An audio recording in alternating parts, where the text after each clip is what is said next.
you'll see right here, takes the shot. Yeah, the ball is on the turf, and that's why Chase ends up going backwards to try to retrieve it. I think he has the first down if he doesn't lose the football. Something Chase Reynolds rarely does is put that thing on the ground, but he does it right there, and it costs him a first down.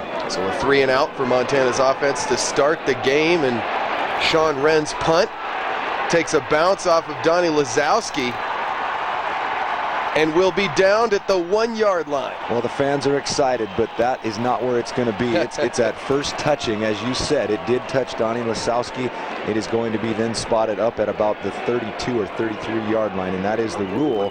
Unfortunate for Montana that it hit Donnie, because what a great turn of events that would have been if they could have downed him on the 2-yard line. And so we take a look at our starting quarterback for the Jackrabbits, number 4, Thomas O'Brien, the redshirt freshman who has played well since coming into the starting lineup. Earlier in the season, 8 touchdowns, 6 interceptions against starting lineups, brought to you by the University of Montana Higher Education Global Impact. Jackrabbits hand off for Manette on first down, and right away Kyle Manette with a 10-yard gain as he finishes with that physical running style. We talked about the way Chase Reynolds finishes runs. Well, how about Manette? There's a look at the rest of the offensive starters. Again, brought to you by the University of Montana Higher Education Global Impact. Well, and you've heard a lot about both offensive lines. Obviously, both running backs are very good, but they would not be where they're at without excellent offensive lines in front of them. And this Jackrabbit offensive line is big and physical. Manette, second straight carry. This time picks up about 5, stopped just short of midfield. Manette, the junior running back out of Ruthven, Minnesota. There's your defensive starters for the Grizzlies, brought to you by the University of Montana Higher Education Global Impact. The linebackers, Sean Lebsock, middle linebacker, senior team captain, first team All Big Sky Conference selection this year, as was Shan Schillinger and Tremaine Johnson in the defensive backfield. 2nd and 6 for the Jackrabbits. And O'Brien's throw incomplete. Well, the Grizz bring a little bit of pressure right there. Outside linebacker Alex Shaw is going to come up the middle. And you talked about the awards, Phil. Those awards are always handed out right this week as the playoffs start. It's always a lot of fun to see which guys get awarded. Sometimes that's pretty subjective, but to see which guys get named first team and second team. And a guy to watch up front for this South Dakota State football team is the center, Ryan McKnight. An all-Missouri Valley Conference selection, good football player. And O'Brien is sacked from behind. It's Severin Campbell, the junior out of Denver, with his 3rd sack of the season to force a punt for the Jackrabbits. Well, you're going to see great defensive play today, folks, on both sides of the ball. Both teams have excellent defensive fronts, and as you mentioned, Phil, excellent front sevens. We see Montana coming up with a big stop after South Dakota State had rattled off a first down, nearly getting a second first down, but Severin Campbell shuts the door, gets the sack. Deep to return this punt, Mark Mariani. He's averaging just under 19 yards a punt return. That's good enough for 4th in the nation, and that punt angled toward the sideline by Dean Priddy, and so there will be no return for Mariani. Montana State did its best effort last week to kick the ball away from Mark Mariani, but they failed miserably, and Mariani made them pay for it. It looks like South Dakota State has a much better plan today. Keep it out of Mark Mariani's hands. Before the Grizzly offense takes over, we'll take a break. Listen, I want what I want. I ask her to take a little off the top, and she gives me this. It's not what I wanted. Obviously, you don't have that problem. Seriously, man, it looks fine. Come on, be honest. I even brought her a picture. And she still gave you that? That's what I'm trying to tell you. She still gives me this. I don't understand. Did you tip her? Yeah. I wouldn't have. Thanks, Larry. No problem. Seriously, how bad is it? Relax, man. It'll grow back. Maybe. Each team has had the ball. Still no score here in Missoula early in the first quarter. Montana with a 1st and 10 and the play blown dead as we have our first penalty marker down of the game. Today's officiating crew out of the Southland Conference. Ball start. Number 8 of the offense. Penalty will be 5 yards. Remains first down. Well, and I talked, Phil, about Montana's offense really wanting to get off to a good start in this football game. Unfortunately for them, so far, it's the similar start they've had the last couple weeks. Penalties, some little mistakes, and obviously Montana wants to get that cleared up in a hurry and get moving this football down the field. 1st and 15. Chase Reynolds gets the handoff, finds the corner, and gets it back before he is tackled at the sideline. The outside zone play, they run the stretch play, which Montana runs so well. You know South Dakota State has seen it on film, but they're going to give it to Chase, and here's the key. When he sees the first chance to get his shoulders turned square to the line of scrimmage and get north and south, that's what he's looking for. He's going to work lateral down the line of scrimmage, and then as soon as he sees a north-south crease, he's going to hit it. Here's Sam Gratton, the redshirt freshman, with the catch across the 25, forced out of bounds at the 27-yard line, and that will be good enough for a first down. Well, and that's a great job right there by Montana's offense. You start off with the penalty, you're sitting 1st and 15, and they go get the first down. 2 good plays of 7-8 yards each, and it's a first down. They're first of the game. Sell gets rid of it immediately, and that ball not caught. Mariani was the intended receiver, but the ball hit the turf before it got to him. Well, and you do not see Andrew Sell do that very often. Just threw it short hopped it a little bit. Andrew Sell completes a high percentage of his passes. He is 6th in the nation in pass efficiency. An interesting matchup today because South Dakota State, folks, leads the FCS in pass efficiency defense. So they are a very tough secondary back there. Very tough against the pass, as you see that play broken up. The Jackrabbits average just 95 in pass efficiency against them. They've given up only 6 touchdowns through the air on the season, as opposed to making 16 interceptions. Well, and that's one of those stats that fans may not understand. There's a lot of numbers that go into those formulas, and gosh, who can figure it out? But it simply means that as a defensive unit, you are your completion percentage against you is very low. You have more interceptions than touchdowns against you, and when they work all those numbers out, your efficiency rating is very good. But Andrew Sell converts another first down for Montana. Stephen Failer, the senior tight end, makes the catch for a 10-yard gain. Another first down for the Grizzlies. We've seen Failer showcase those hands quite a few times this year. Montana getting the ball snapped quickly. Here's Palmer again with the quick drop, and a late penalty flag comes in on the end of the tackle. Montana's really used this route a lot. Very successful with it. A little turn in. It's not really just a quick hitch to the outside. The outside receiver actually hitches up and then brings that route into the quarterback. Montana used it very successfully last week against Montana State on some key plays. A couple in the red zone. One went for a touchdown. A couple converted some big 3rd down and short opportunities. So a real route of confidence right now for Andrew Sell and his receivers. And we'll see what this penalty is all about. Pass interference. Offense, number 8. The penalty would be 15 yards in the previous spot. Remains first down. Well, that's an interesting call because obviously they are thinking that Sam Gratton, that's who it was called on, they think that he did a pick route of some sort and ran into a defender, which opened up his teammate. It's obviously illegal, but on that kind of a route, it wasn't man coverage, so it's hard to think that that's actually the route that was called. I would think probably, I haven't able to see the replay, but I think Gratton probably just inadvertently ran into a defender, and the referee happened to pick him out and call him for it. But it brings up a long 1st and 25 now for Montana. Sell out of the shotgun. Jackrabbits bring a little pressure. Sell has time and had Mark Mariani right through his hands and nearly intercepted by Corey Jeske. Well, Andrew Sell is on the money today. He did throw the hitch a little bit short, but he looks comfortable in the pocket, making great reads. This is a good read. Looks off to the left, comes back, finds Mariani. Well thrown ball, and of course Grizz fans know Mark Mariani will very rarely drop a pass like that. Incompletion brings up 2nd and 25. Sell comes back for Palmer and has it go through his hands. Slicing through into the backfield was Derek Domino, the junior linebacker, as we send it down to the 3rd member of our broadcast team, Derek Berkeley.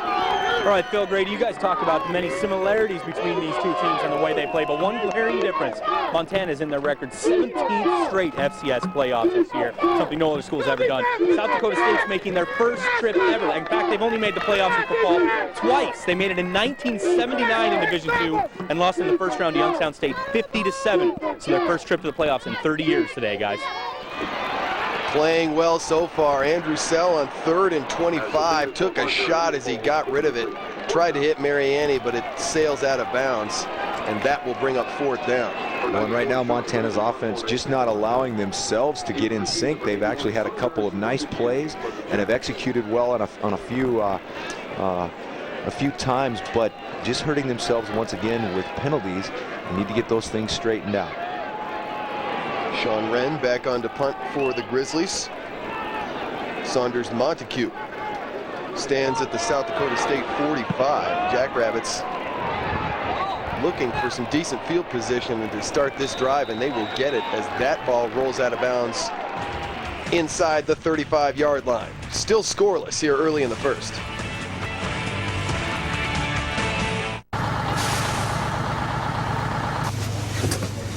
Where'd you get these uniforms? Don't worry about it. I told you we'd get into this game. Are you guys new? Yeah, we're freshmen. Carl here's a first chair tuba, and I'm a flugelhorn player myself.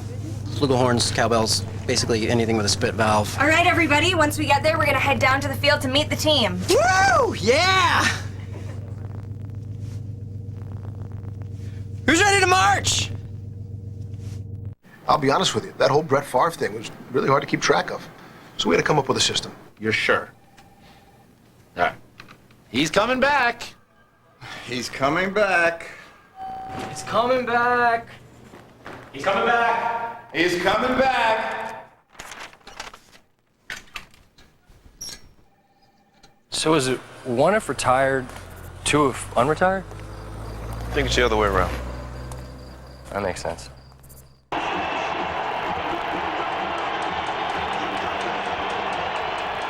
Still scoreless early in the first quarter here in the opening round of the football championship subdivision playoffs. Montana, the top seed in this year's bracket, hosting South Dakota State out of the Missouri Valley Football Conference. The Jackrabbits with a 1st and 10 from their own 33. Kyle Manette with the handoff.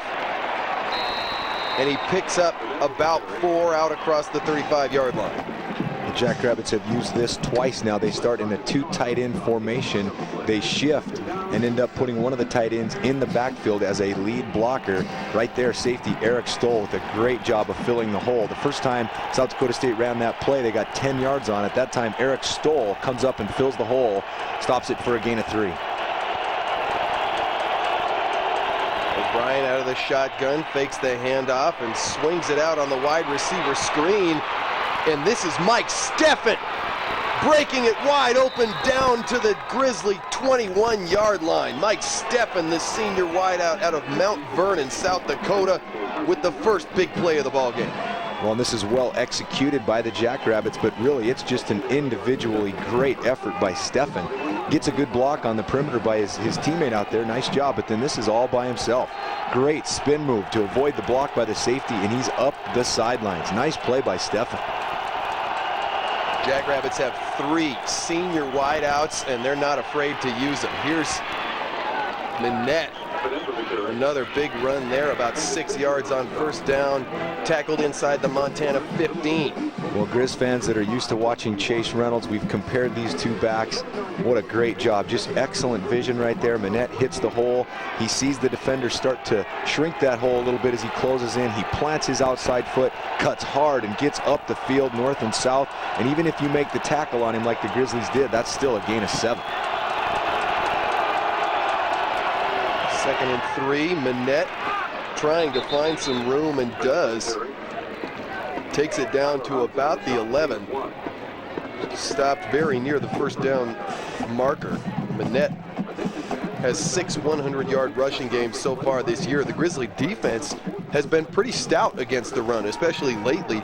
They've given up just 4 100 yards rushing games to their opponents this year. 7 of their 11 opponents they've held under 100 yards on the ground. Well, they're just so disciplined, and I think you're going to see that out of both defenses today.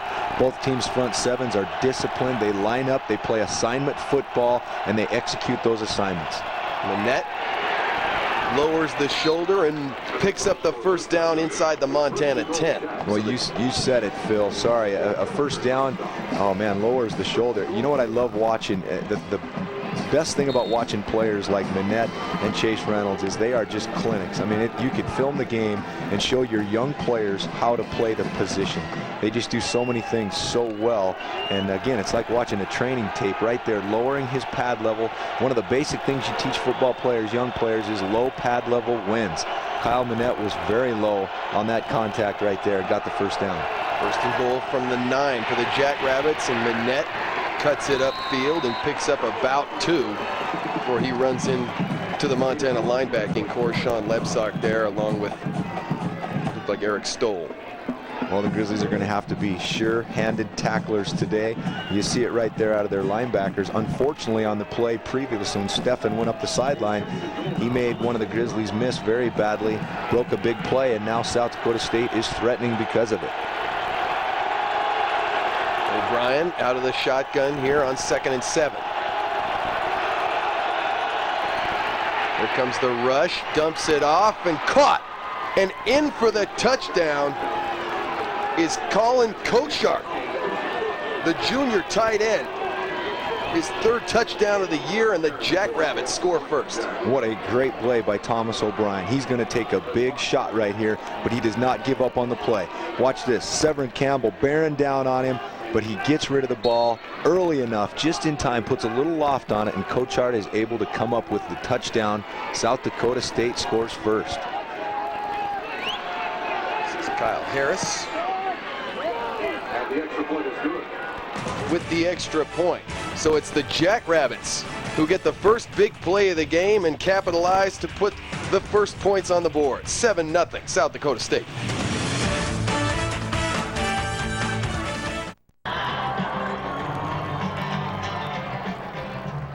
John Stiglmeyer in his 13th year as head coach of the Jackrabbits, and what a job he has done. Since SDSU moved up to the Division I level at the start of the 2004 season, he has never had a losing season, and now has his team into the FCS playoffs for the first time and up 7-0 on the top seed in the country. Here's Peter Wynn. After the dropped kick, still on his feet, stood up and dropped at the 20-yard line, and a penalty flag comes in.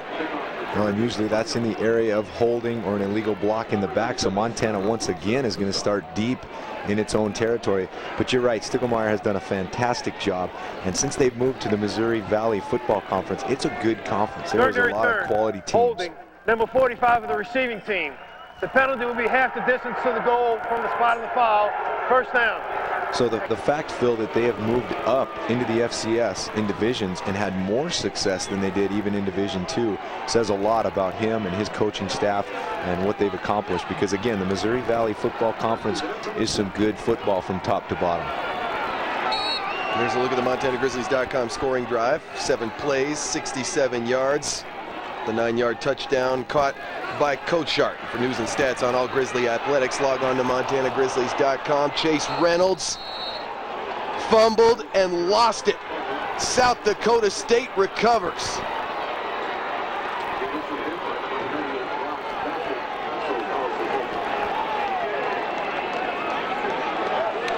And what a fantastic play by Isaiah Jackson, number 36, the outside linebacker. Look at that. He fends off the block by the pulling lineman from Montana and gets just enough a piece of Chase Reynolds. You'll watch here. He just kind of upends him. Now, Chase does a fantastic job initially of putting the arm down, but look at Isaiah Jackson. Okay, Chase is running hard and then gets hit by Basham.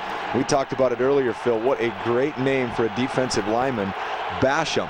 And Basham ends up doing just that and forcing the fumble. So first turnover of the game comes at the hands of the Grizzlies, and the South Dakota State is set up well inside Montana territory, and the handoff goes for short yardage. That's Tyler Duffy, the junior out of Brookings, South Dakota, in at running back for the Jackrabbits. Well, we talked about what an outstanding front seven South Dakota State has, and obviously we've already talked about what a great secondary they have. This is a great defense. You saw the pursuit right there for a defensive lineman to pursue down the line of scrimmage and put that kind of a lick on a running back. Great play. They've given the ball back to their offense, and that's what you want to try to do as a defense. Get the ball in your offense's hands. Looking to capitalize on the turnover, and they do. It's Cochard again, his second touchdown of the game, and just like that, the Jackrabbits out to a 2-score lead. Well, South Dakota State doing a nice job with their motion package again, starting with 2 tight ends, then they're shifting a little bit, changing formations, moving those tight ends around, putting Cochard in the backfield as a fullback. This time they do the same thing, shift him around, and then swing him from that kind of wing-back position, a little swing screen to the left, well executed, and South Dakota State has opened up a quick lead here on Montana. Kyle Harris tacks on the extra point. And the Jackrabbits able to capitalize on the turnover as we get another look at the touchdown. The screen to Cochard, the junior tight end out of Kewanee, Wisconsin. He had 2 touchdowns coming into today's game, and he already has 2 here in the first quarter. Well, I'll tell you what, folks, this is a good job by your offensive coordinator. Severin Campbell has been coming hard off the edge and gotten pressure on Thomas O'Brien a couple times today. So what do? They use Severin Campbell's aggressiveness really to their advantage. They let him come. They release the tackle and the guard and run that little slip screen. That's just a good job by an offensive coordinator, seeing that in the booth and taking advantage of a defense that's being a little too aggressive. Scoring Drive brought to you by MontanaGrizzlies.com for news and stats on all Grizzly athletics. Be sure to log on to MontanaGrizzlies.com. Also, fans, coming up at the half, Derek Berkeley. We'll talk with South Dakota State Athletic Director Justin Sell, as well as UM Athletic Director Jim O'Day. Plus, we'll have the first half highlights and stats, all brought to you by The Bookstore at the University of Montana, your Grismas logo wear source since 1921.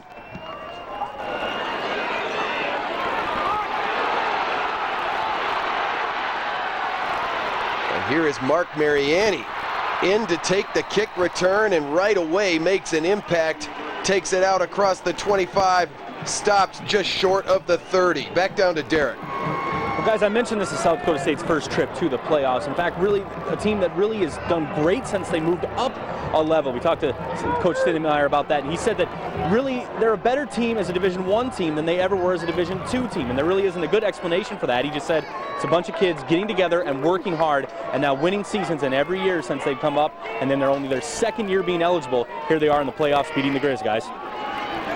Thomas Brooks Fletcher in at running back for the Grizzlies after Chase Reynolds fumbled on their last possession, and Brooks Fletcher with a 1-yard gain across the 30 on first down. Well, and you know the emphasis that Coach Houck puts on taking care of the ball, not turning the ball over, and the Grizzlies have done such a great job. Since Coach Houck has been the coach here, they have taken care of the ball. Chase Reynolds uncharacteristically putting on the turf already twice today, and so you'll see Thomas Brooks Fletcher in the game in a hurry if that happens. Justin Roper is in at quarterback for the Grizzlies, a transfer from the University of Oregon over the summer. Roper hands for Thomas Brooks Fletcher, and not much there as he is met by Jackson, the senior middle linebacker. Short gain for Brooks Fletcher will bring up 3rd and 6. Well, a lot of talk has been given to the fact that Montana has started slow on offense, but their defense has been so good that they've been able to be in the game at halftime. And people ask, what happens if a team comes in here and actually gets going offensively and puts Montana behind the 8 ball? Now we'll see. It's finally happened. How will Montana's offense respond? Jackrabbits come on the blitz. Roper forced to get rid of it, and it falls incomplete. It was Jimmy Rogers, the senior linebacker out of Chandler, Arizona, applying the pressure. The 3rd-year starter forces the incompletion, and 4th down means it's time to punt again for Montana. Well, South Dakota State dialing up the right calls right now. As you said, here comes Rogers on the blitz. He is not picked up, trying to set the screen up, it looks like, to the right side, and because of that, the timing was thrown off. Roper not able to find his screen back, and because the back's on the screen, nobody's able to pick up that outside blitz, and comes free and forces the incompletion. Saunders Montague fields the punt and is hit immediately by Shan Schillinger. No return there for Montague. Great special teams play out of your starters. That is what Montana gets consistently and is why they are so solid on special teams. A lot of starters feel like they don't want to be on special teams or they take those plays off, but not the Montana Grizzlies. They get excellent contributions from all their guys on special teams, but their starters especially. So you hear that crowd get fired up here at Washington Grizzly Stadium. 1st and 10 for O'Brien. Throwing, ball batted at the line of scrimmage, and it's caught by Steffen. 9-yard gain there for Steffen after the batted ball. Well, this crowd is an intelligent crowd. We give them so much credit so often. They know the game. They understand right now it is time to get this defense riled up. The last thing that can happen right now is for South Dakota State to go down and get more points. 2nd and 1 for the Jackrabbits. Manette gets the carry, tackled right at the line of scrimmage. Severin Campbell was there, and it will be a 1st down for South Dakota State. And once again, I like South Dakota State's game plan. Shifting formations, coming out with the 2 tight end set. When they shift and go back, put it back in the backfield, it changes your defensive front a little bit, and Montana definitely having to make some adjustments on the fly here. Well, you just saw O'Brien make his way to the sideline, and it's Manette out of the shotgun to take the direct snap. Finds a hole and spins his way out of a tackle out to the 40-yard line and 7 yards on the direct snap to Manette. Well, good play call right here. This is the 2nd time that we've seen the spin move used by one of the perimeter players of South Dakota State. Obviously something you work on in practice, but well executed with pad level and forward motion. Good spin move again by Manette, picks up 7 yards.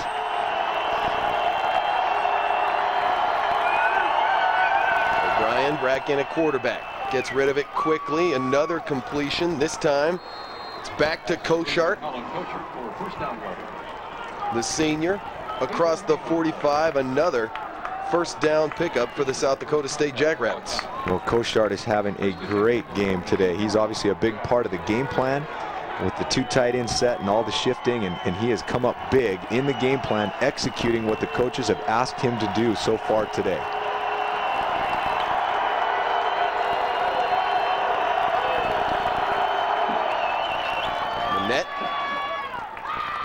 Trying to find some room and able to drive Shane Schillinger backwards for about 4 yards. Well, 5'10", 210 pounds, so he is definitely built low to the ground, but I love the pad level that he runs with. You watch right here. Everybody knows Schillinger is a great hitter. Watch the contact. Look how low he is. He is underneath Schillinger's pads, and there is no way that Shan's going to be able to stop him until he gets help from his teammates. If he doesn't get help from his teammates, he's going to continue to go backwards. That's what happened right there. SDSU back into Montana territory. 2nd and 6. And this handoff goes to Tyrell Cool, the redshirt freshman out of Yankton, South Dakota. About 9 there for Cool. Will set up 3rd and 1. Well, right now, South Dakota State is simply executing with precision. Doesn't matter what sets they're running, what personnel packages are in the game. They are executing very well, and Montana is a good defense, so give the Jackrabbits credit on offense so far in this 1st quarter.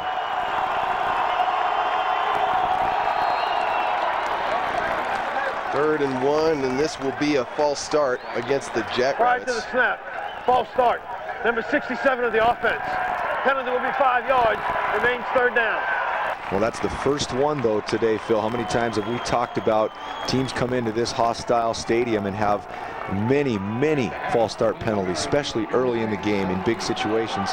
That's only South Dakota State's first, so give their offensive line credit for sitting in there and being disciplined thus far. That was John Fick, the redshirt freshman right tackle, flagged for the false start. South Dakota State, the least penalized team in the Missouri Valley Conference. They average just 4 infractions a game. Jackrabbits with a 3rd and 6. Quick drop for O'Brien, and it's incomplete, and there comes the penalty flag. He was looking for Glenn Fox, the senior captain wideout, and this flag in the area of defensive pass interference. Yeah, it's going to be. They're going to get Trumaine Johnson, and right away I wasn't sure, so I scanned my eyes to all 3 of them. Pass interference. Number 2 of the defense. Ball will be placed at the spot of the foul. First down. Those are bang plays, obviously, and it's tough, especially the side judge, I'm sorry, is the one that threw it. And you can see he's grabbing it right there. You can see in the back part of your screen. It's tough to tell depending on the angle, especially as a referee, of the timing. And the side judge thought he had the right angle and made the call. Instead of an incompletion on third down, the penalty sets the Jackrabbits up with a 1st and 10 as Manette goes for another 7 yards on first down. Kyle Manette has gotten it going early here, and that was something Bobby Hauck talked about during the week. He said this is an offense that can do a lot of things. They can play action, they can throw the ball downfield, they can do a lot of things through the air on you, which we've already seen them do today, but it all is based off of the running game. And if they get the run game going, that means real trouble for their opponent, is what Bobby Hauck said. And so far, the Grizzlies in a 14-0 hole. 2nd and 4. I really like their offensive game plan. They are really showing everything to Montana. They're mixing it up with their personnel packages and their shifts. I really think they've got Montana's defense on its heels right now. And as you mentioned, Phil, when you get the run game going, yeah, that's key, but when you get the lead and now you get the run game going, that is just demoralizing for a defense because they can't stop you and you keep pounding it at them. And Montana Grizzlies fans know this so well. That's what they're used to seeing in the second half. Their team do, get the lead and then just pound people with the running game. Right now, the medicine's being given back to them. Mike Steffen with a catch to move the chains, and so South Dakota State will have a first down in Montana territory when we begin the second quarter.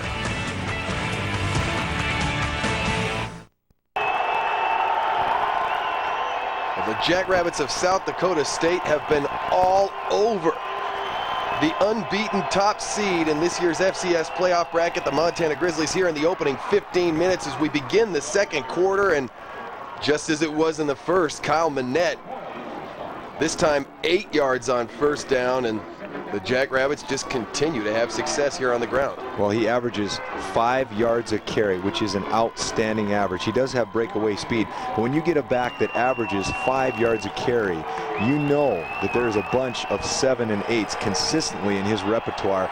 And South Dakota State's offensive line doing a great job opening up that initial hole. And the way Manette hits it, he's going to end up with 7 or 8 every time.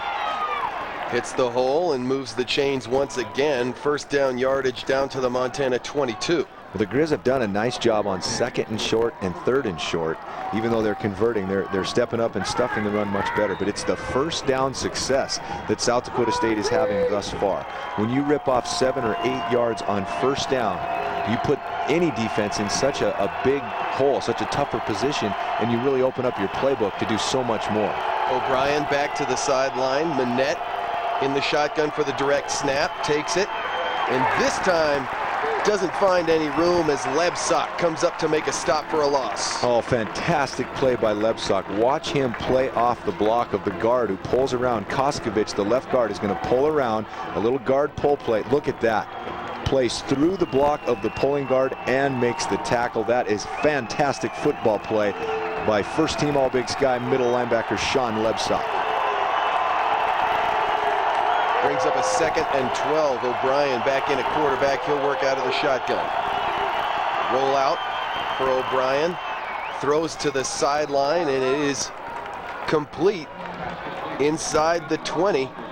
That's Saunders Montague, the senior out of Gilbert, Arizona. That will get about half that yardage back and set up a manageable 3rd and 5. Well, without knowing much about Thomas O'Brien, you know he has to be a good quarterback. Their starter, Ryan Crawford, was a good quarterback, is a good quarterback, and was playing well. But when he went down with an injury, Thomas O'Brien came in and replaced him as a starter. It tells you what kind of a quarterback he is, and thus far today looks very crisp. O'Brien 4-1 this year as a starter, the redshirt freshman, as he looks to the end zone, and it's incomplete. A number of Grizzlies were there surrounding Glenn Fox. The intended receiver, Trumaine Johnson, was the one to finally get a hand on it, and that brings up 4th down. Well, Glenn Fox is their leading receiver, 60 catches on the year, 2nd team Missouri Valley Conference, and that's who the intended target was there. Great stop by Montana's defense, though, really needed to, holding them to at least a field goal attempt. Kyle Harris lines up for the field goal, a 34-yard attempt, well within his range, and he drills it. More points for the Jackrabbits. All SDSU here.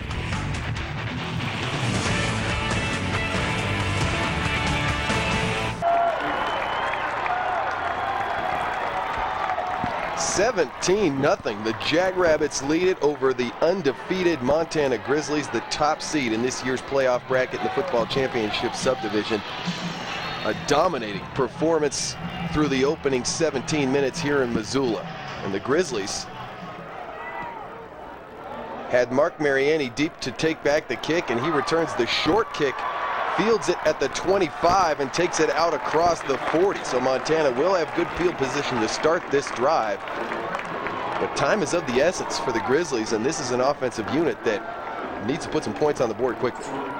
Yeah, absolutely. And again, people have talked all week about Montana offensively has started slow in many games this season and kept things interesting instead of coming out of the gates on fire.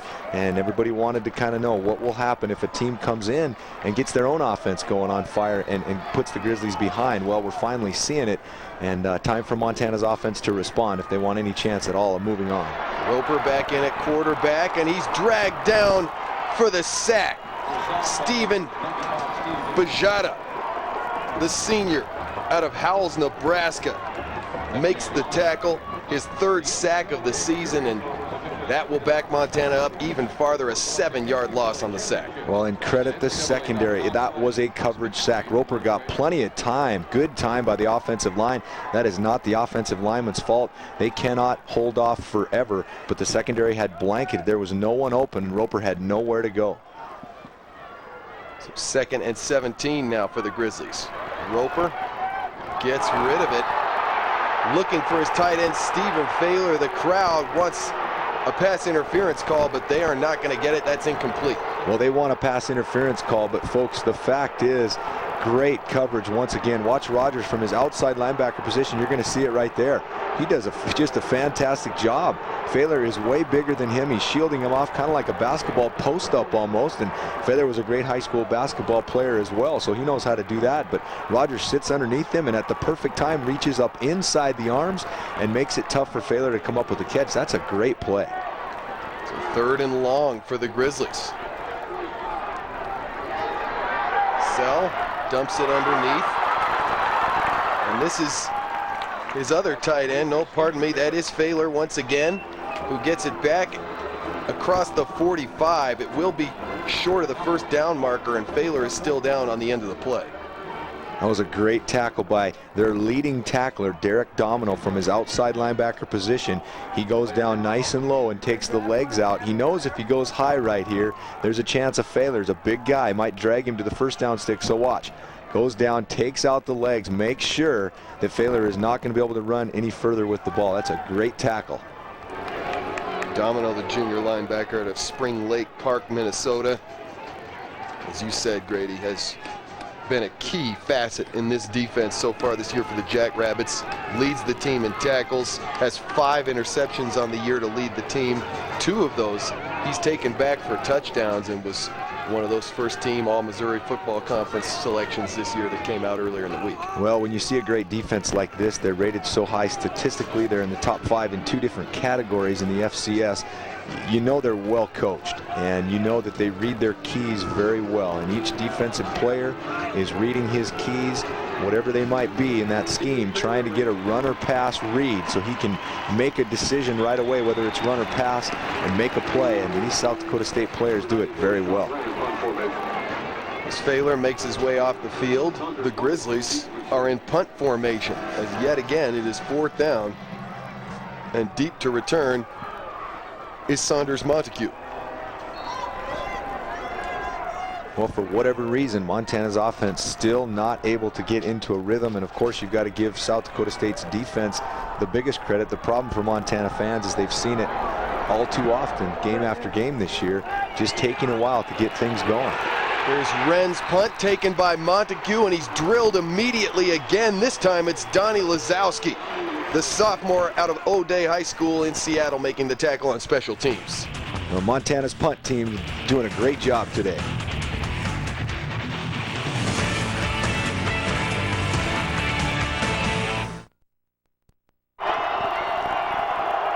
South Dakota State leads it 17-0 here with 11:37 to play in the opening half. O'Brien under center, hands off for Manette, who's still on his feet and picks up a hard 1 or 2 yards. And he's ruled down there. Kyle Manette having a great afternoon so far here in the early going. Well, you can just see, we talked about how he finishes runs. He does not stop until that whistle has blown. Sign of a great running back. Eric Stoll right here in on a nice fill again from his safety position.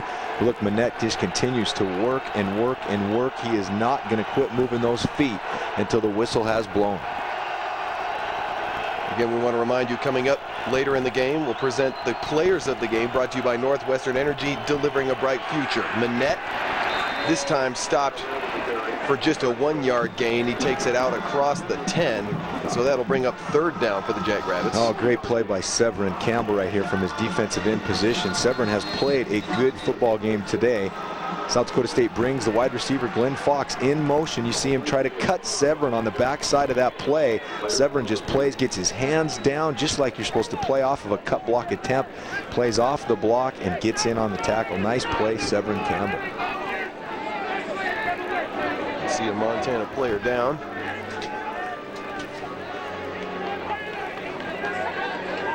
Still trying to figure out the number of that one, Phil, but I think Montana's defense has made some nice adjustments now. It looks like that's Brock Coyle, the freshman out of Bozeman, Montana, who's played very well in his true freshman year. He just had a great year and gives the Grizzlies more young depth that's going to continue to play in future years. But Montana's defense looked like they've made some nice adjustments now on the sideline in those huddles with their coaches in how to adjust themselves to all this formation shifting.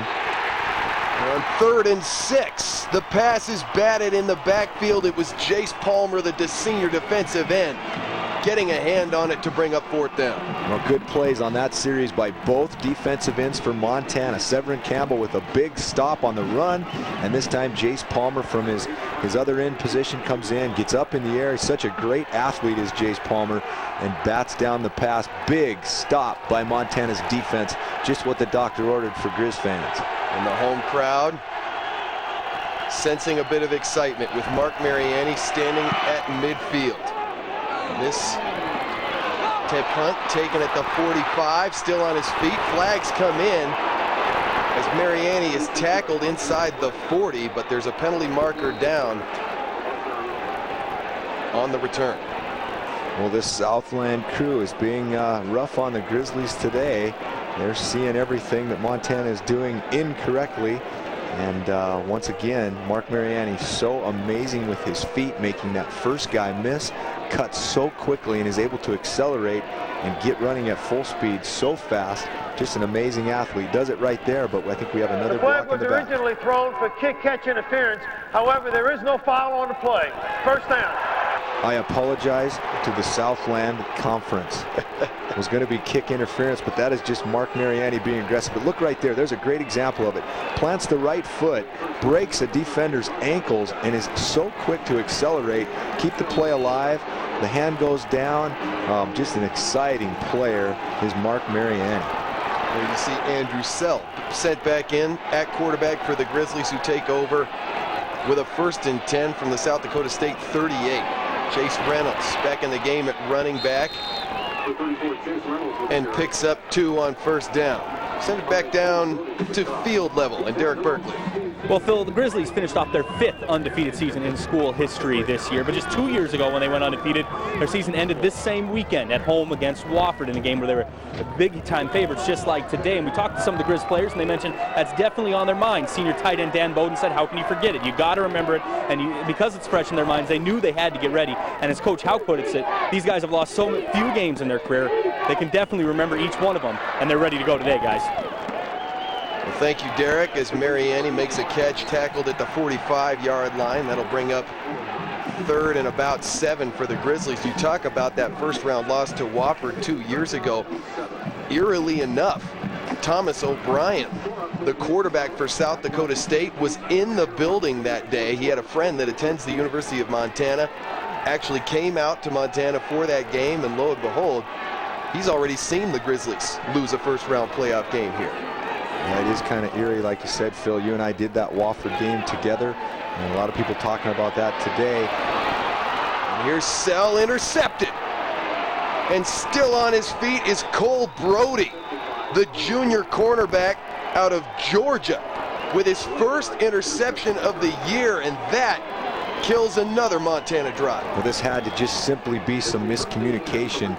You won't be able to see it on the replay, but the receiver looked like he broke outside, and the ball was just thrown way too far inside. Mark Mariani breaking an outside. Kind of looks like a stop route where he's trying to run an out pattern to the outside, but the ball was thrown well too far inside. There was a little bit of pressure, but usually Andrew Sell is so accurate that it seemed like there was just simply some miscommunication. But South Dakota State's defense once again turns Montana away.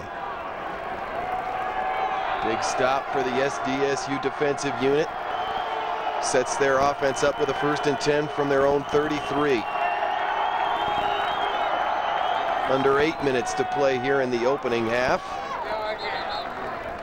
Handoff goes for a gain of 2. That's Duffy with the carry. Well, Montana's main adjustment right now is really to crowd the line of scrimmage, especially on 1st down. I'm sure coordinator Coach Paulson, after getting gashed a little bit on 1st down for 7 and 8 yards consistently by Manette, decided to pack that box a little bit more, take some risk in the passing game, invite them to throw the ball a little bit on 1st down, but pack the box on 1st down and get that run stopped. O'Brien, quick drop, gets rid of it quickly, and it's incomplete. Tried to thread it in for Fox, but that ball thrown low.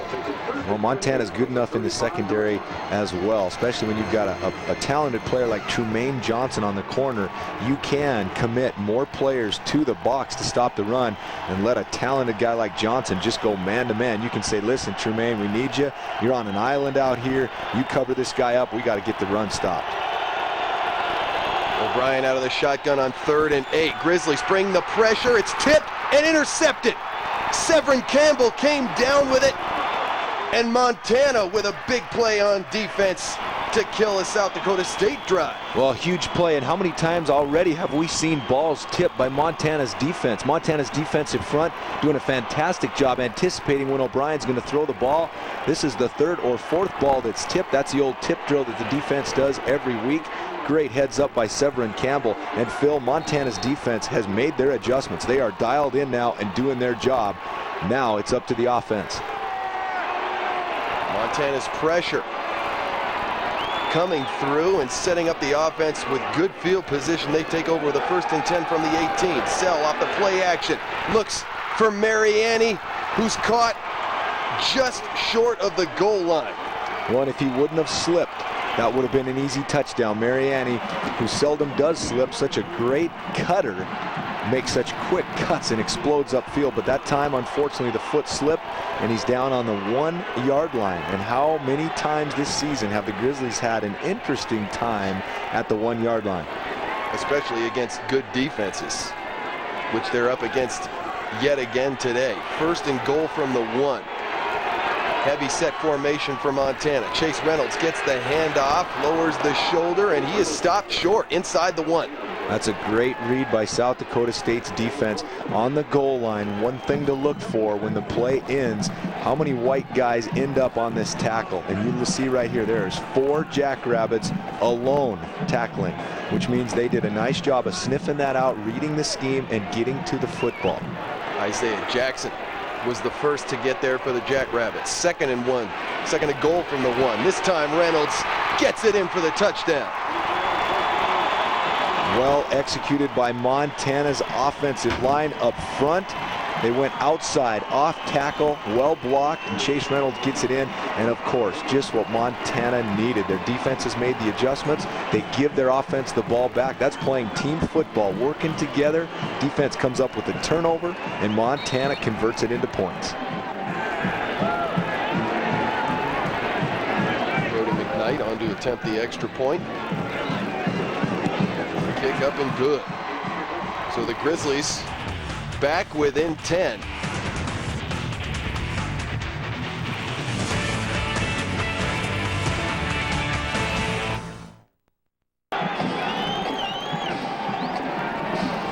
The top-seeded Grizzlies able to capitalize on a turnover forced by the defense and get it in for their first points of the game. As you get a look at the MontanaGrizzlies.com scoring drive for news and stats on all Grizzly athletics, log on to MontanaGrizzlies.com. That score brings Montana back within 10 with just under 7.5 minutes to play here in the half. The real key now for Montana's defense not to relax. They got a big turnover. They're playing well. Got to keep it going now. Still down by 10. That time Brody with a return out to the 29. So back out comes the South Dakota State offense.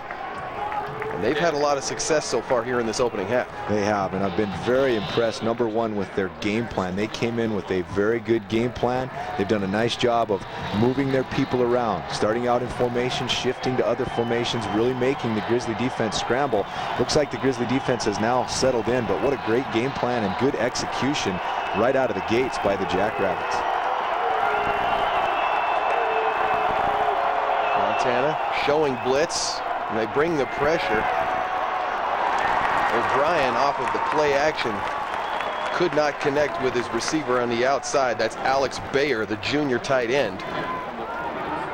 Instead, it's incomplete and brings up 2nd and 10. And you're right, Phil. They brought the pressure, Montana did. It was a zone blitz. What you see is linebackers going to blitz off the edge, and the defensive end, Severin Campbell, is actually going to drop into coverage.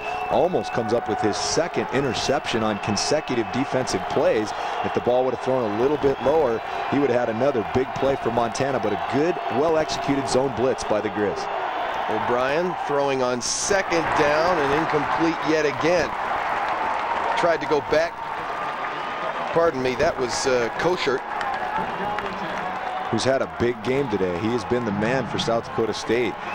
Just had some big plays, scored a couple of touchdowns. But again, Phil, you can see Montana's defense, the confidence is rising. They're dialed in now. They've made the right adjustments on the sideline. Credit the coaching staff and these players. They're playing with confidence now and feel good about stopping the Jackrabbits. O'Brien out of the shotgun, 3rd and 10. Here comes the heat, and he's hit. The ball's out and recovered by Montana. Well, I think it's the right call. They're not going to say it was incomplete. They're not going to say his arm was going forward. I think that is the right call. We'll get to see it on the replay here, but once again, great pressure from the backside. Severin Campbell. This is Severin Campbell once again. Man, is he playing? No, I'm sorry, on the backside. That was Jace Palmer, I think. Severin Campbell's in his face. This is Jace Palmer from the backside. Fantastic play and good call again by the referees. Montana with 2 consecutive turnovers now forced on defense. Palmer with the forced fumble. Alex Shaw with the recovery. And as you said, Grady, back-to-back turnovers forced for the Montana defense, and they go right to the end zone. Touchdown Grizzlies. Tyler Palmer. I like the play call, Phil. I like the play call. Think about this now. Andrew Sell threw an interception, and what did Coach Fennessy come back? The very next play was play action and a deep ball down to Mariani, who got to the 1-yard line. That's a good call because the defense is thinking, hey, you just threw a pick, you're probably going to run the ball. Once again, play action, play fake it to your great running game. You know the defense is worried about that 1st down run. Go over the top. Great connection. Throw and catch. Sell to Palmer. We'll talk about a family affair. It was Jace Palmer forcing the fumble for the turnover. His twin brother Tyler catches the touchdown on the very next play, and just like that, Montana is back within a field goal. Huge. Can't say enough about these players responding offensively. They needed to get a wake-up call. They did, and look at them respond. And that's what's so much fun about athletics, is watching players respond in big game situations. Tyler Palmer gets behind the secondary. Nice job getting his feet down. Excited about it. Montana back in the football game. 4th touchdown catch of the year for Palmer, the senior out of here in Missoula. We mentioned his twin brother Jace is the defensive end that forced the fumble. Jace is actually 3 minutes his senior. As you get a look at the MontanaGrizzlies.com scoring drive, just the one play, a 30-yard strike from Andrew Sell to Tyler Palmer. And for news and stats on all Grizzly athletics, log on to MontanaGrizzlies.com. Bobby Houck He's gotten his team back in it here after a slow start. They were down 17-0 right out of the gate, but here with quite a bit of time left in the half, the Grizzlies back within 3. Well, and I tell you what, Phil, the crowd is back in it too. They are now rocking. Kind of came beautiful day, beautiful November day. Kind of came almost a whole hum. Here we go, playoffs. And wow, shell shock down 17-0, but they are now back in this game and rocking, and Montana back in it as well. And boy, it's going to be interesting to see now what South Dakota State does after 2 straight turnovers and 3 really rough drives. What are they going to do now to respond offensively? Well, and turnovers have been the key for the Jackrabbits in their losses so far this year. In each of their 3 losses, turnovers have been a major factor. In Montana, with 2 scores off turnovers here today, but a big return out across the 45-yard line. That's by Brody. Yeah, and Cole Brody, the cornerback. I was back there with Tyrell Cool. The ball goes to Brody. Nice run for a corner. You saw how hard he ran after he intercepted Andrew Sell. Actually looked like he has a lot of ability returning the football, and that's what your offense needs right there. I talked about what are they going to do to respond. Well, it helps a lot when you start on the 47.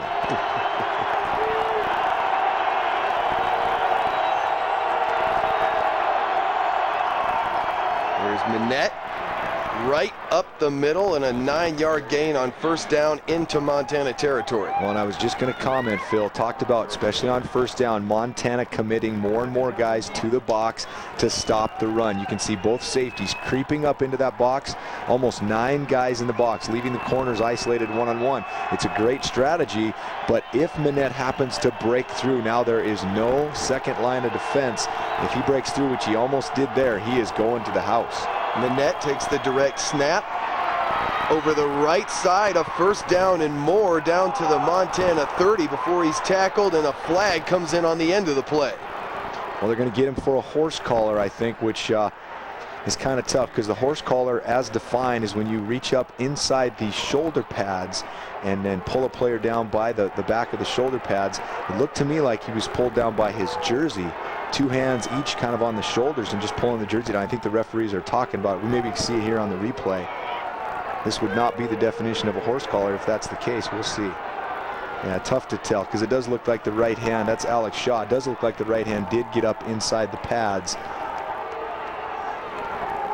Personal foul, horse collar tackle, number 32 of the defense. Penalties 15 yards, first down. I wasn't sure if Alex Shaw actually did get up inside the shoulder pads or if he did have all jersey, but on that second look, good replay by the guys on the cameras, and sure enough, reached up inside the shoulder pads. That's a safety rule and a good call. One of those rules that's in to prevent serious injuries, and referees have to call that. So a big kickoff return and a personal foul penalty against the Grizzlies, and just like that, the Jackrabbits knocking on the door once again. Here's Minette finding the corner on the left side before he's dropped by Keith Thompson inside the 10, but another 8 yards for Kyle Minette. Oh, look at the job that offensive tackle John Fick does on the edge right here. You won't be able to see it on your screen. They're pulling the guard around once again, but number 67 on the edge. Look at that. Might have been a little bit of a hold, but if it's not called, it's not a hold. And so John Fick getting the edge for his running back. Great block. A lot of options for the Jackrabbits here on 2nd and 3. O'Brien gives it for Minette, who takes it down to the 5-yard line. That will be good enough for the first down.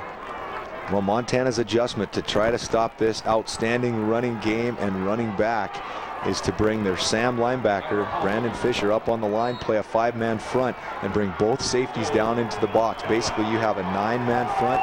Your corners then are manned up on the wide receivers, and it's all they can do right now. But what a great response by South Dakota State's offense. Again, coming up later, we'll present our players of the game, brought to you by Northwestern Energy, delivering a bright future. Minette, again, the handoff up the middle, this time stood up for no gain at the 5. Man, that was a great hit initially. Can't see who got that big hit, but just a good collision. Minette, you talk about finishing runs. Great hit, and then great pursuit. 5 or 6 more jerseys get to him, but he still ends up finishing forward, falling across the 5-yard line. That's how you finish runs. A great running back always will finish with his helmet going towards the goal line, not get driven back and have his helmet facing his own goal line. Already with 91 yards rushing on the day. 2nd and goal from the 5. They look to the end zone. And it's caught for the touchdown. Kosher, once again, his 3rd touchdown of the day. Well, not many players earn Player of the Game awards in the first quarter and a half, but Kosher might be on his way, although it's going to be hard to rule out or beat his buddy Manette. But what a big day for the tight end. Great play action, and I like how Thomas O'Brien puts this up. Look at the touch on that ball. Ooh, close. Definitely got the foot down. Was it inbounds? Was it on the white chalk? Well, there's not going to be any replay. Any chance to challenge this, so if the refs call it in, it was in. He definitely got the foot down. Did it touch the white out of bounds or not?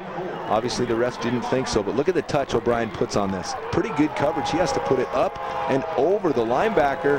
Oh, that's close, folks. That's close. Both refs are right on top of it. Touchdown, Jackrabbits. Here's going to be a good shot right here.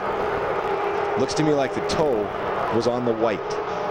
He got the foot down for sure, but was it in bounds? There can't be any of his foot touching the white. That would be out of bounds. And it looked to me like a little bit of the toe was on. But both refs were right there. They worked together, and the fans right now are going crazy because they see the same replay that we're seeing on the big screen, and they're all questioning that toe as well. But it doesn't matter. It was called a touchdown.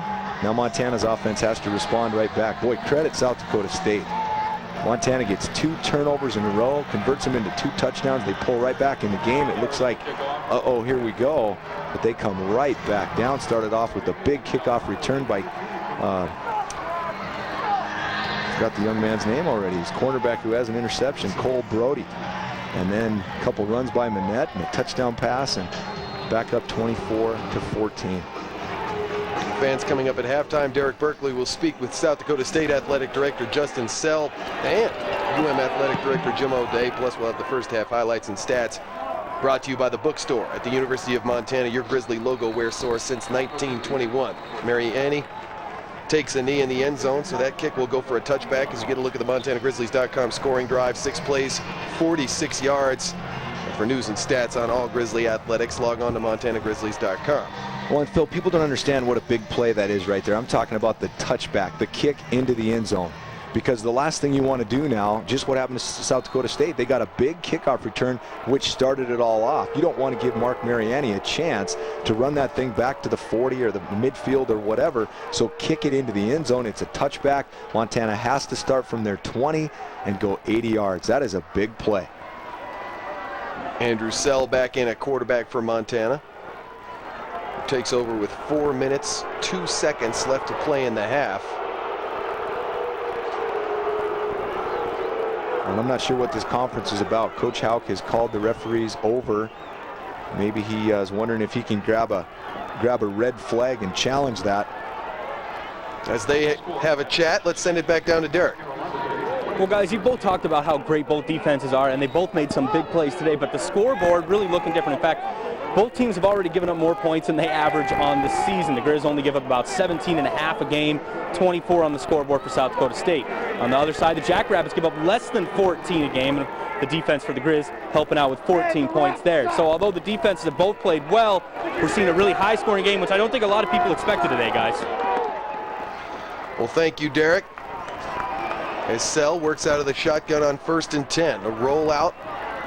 Goes to the sideline, trying to get it to Javen Sambrano, but it is tipped. Another batted ball that falls incomplete. Well, and that's the all-conference performer second team, Conrad Kierstad. He's coming on a safety blitz, and what a great play. He's going to come on the safety blitz, but he reads the rollout play, and instead of continuing on his blitz track, backs off a little bit, reads Sell's action, almost jumps up and intercepts it. That's a fantastic play. Kierstad, the junior out of Wall, South Dakota, making the play to bring up 2nd and 10. Reynolds spins his way out to the 23, a 3-yard gain. There's Kierstad again, mixing it up with Mark Mariani. Well, you got to love how South Dakota State has come in here just brash and confident. And, you know, there's so much is made about this is Montana's whatever. 17th straight appearance, and you just go on and list all the amazing numbers and records. You know what? The thing about that is South Dakota State, these guys don't care. It's a different year. It's their own team. They got to come in here on their own. History's not going to do anything for them or against them, and they don't care about all that stuff. It's their team, their chance to play in the playoffs, and they're making the most of it. All they care about is 3rd and 7. And here's another interception. Sell picked off and nearly returned for the touchdown by, once again, it's Kjerstad. Well, it seems like South Dakota State's players are coming up back-to-back plays. We mentioned a guy for a great play, and man, he's not done. He's going to do 2 or 3 in a row. This has been Kjerstad's series. Starts off by almost intercepting it and gets in on mixing it up with Mariani a little bit, stopping the run, and now look at this. Interception, but once again, Phil, I think a miscommunication. Stephen Failer, the tight end, clearly turned to the outside, was wide open, but Andrew Sell throws the ball way behind him and right to the arms of a waiting Conrad Kjerstad. 5th interception of the year for Kjerstad, sets the Jackrabbits up with a 1st and goal from the 2.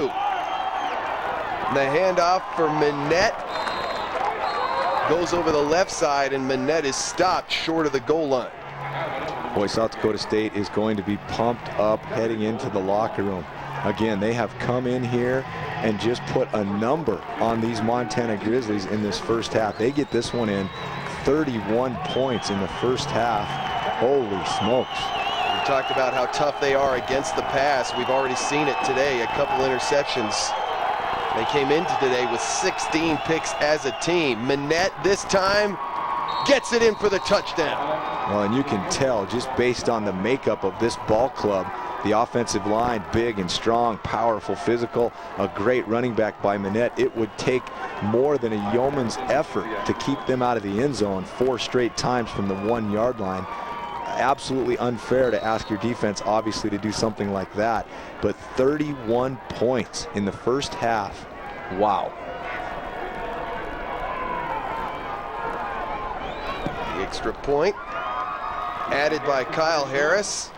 And as you said there, Grady, 31 points given up in the first half by this Montana defense. Credit South Dakota State on both sides of the ball. The defense coming up with interceptions and turnovers to set the offense up, and the offense putting together some sustained drives in the first quarter. Yeah, and here's what I like. I think this is a huge statement, a testament to Coach Stiglmeyer, his personality, his staff, and what South Dakota State is all about as a football program. Okay, Montana, they get up 17-0. Montana comes back, fights, gets 2 big turnovers, crowd goes nuts. It's 17-14, and it looks like, okay, Montana just started slow and woke up. What do?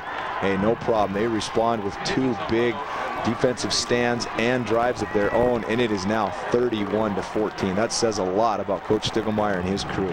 MontanaGrizzlies.com scoring drive, just the 2 plays and the 1-yard touchdown run. Of course, for news and stats on all Grizzly athletics, log on to MontanaGrizzlies.com. 2 minutes, 33 seconds remain in the half. Both teams with all 3 of their timeouts left. And the Grizzlies, we've seen them put together some 2-minute offense drives at the end of halves this year. Yes, we have. But I don't think we've seen them need one as badly as they do right now. And they get a little help as the kick goes out of bounds. Illegal procedure will set Montana up with good field position. Yeah, that will help definitely, and like you said, Phil, need to. Now, it's not a matter of, it would be nice. Kickoff, out of bounds. Ball will be placed at the 40-yard line. First down. Well, when they were down 17-0, it was kind of have to, need to time. Cut into that lead, and they did so. Well, now it's that 17-point deficit again. Now they are going to kick the ball off too. Remember, they received. South Dakota State won the toss, deferred. Montana received. So Montana is going to kick to start the 3rd quarter. So this drive becomes even more imperative that they get some points. Andrew Sell in at quarterback, looks over the middle, intended for Javen Sembrano, but he is well overthrown. Well, and the crowd getting on Andrew Sell a little bit. Gosh, I think he's played pretty well. He's thrown the 2 interceptions. He misses high right there, but both of those interceptions were just clearly miscommunications. I mean, Andrew Sell is too accurate of a passer to be that far off, and it was clearly the receiver turning one way and him expecting him to turn the other. Back out of the shotgun on 2nd and 10.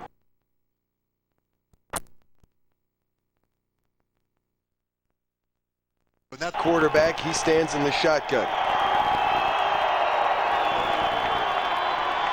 Dumps it out on the screen.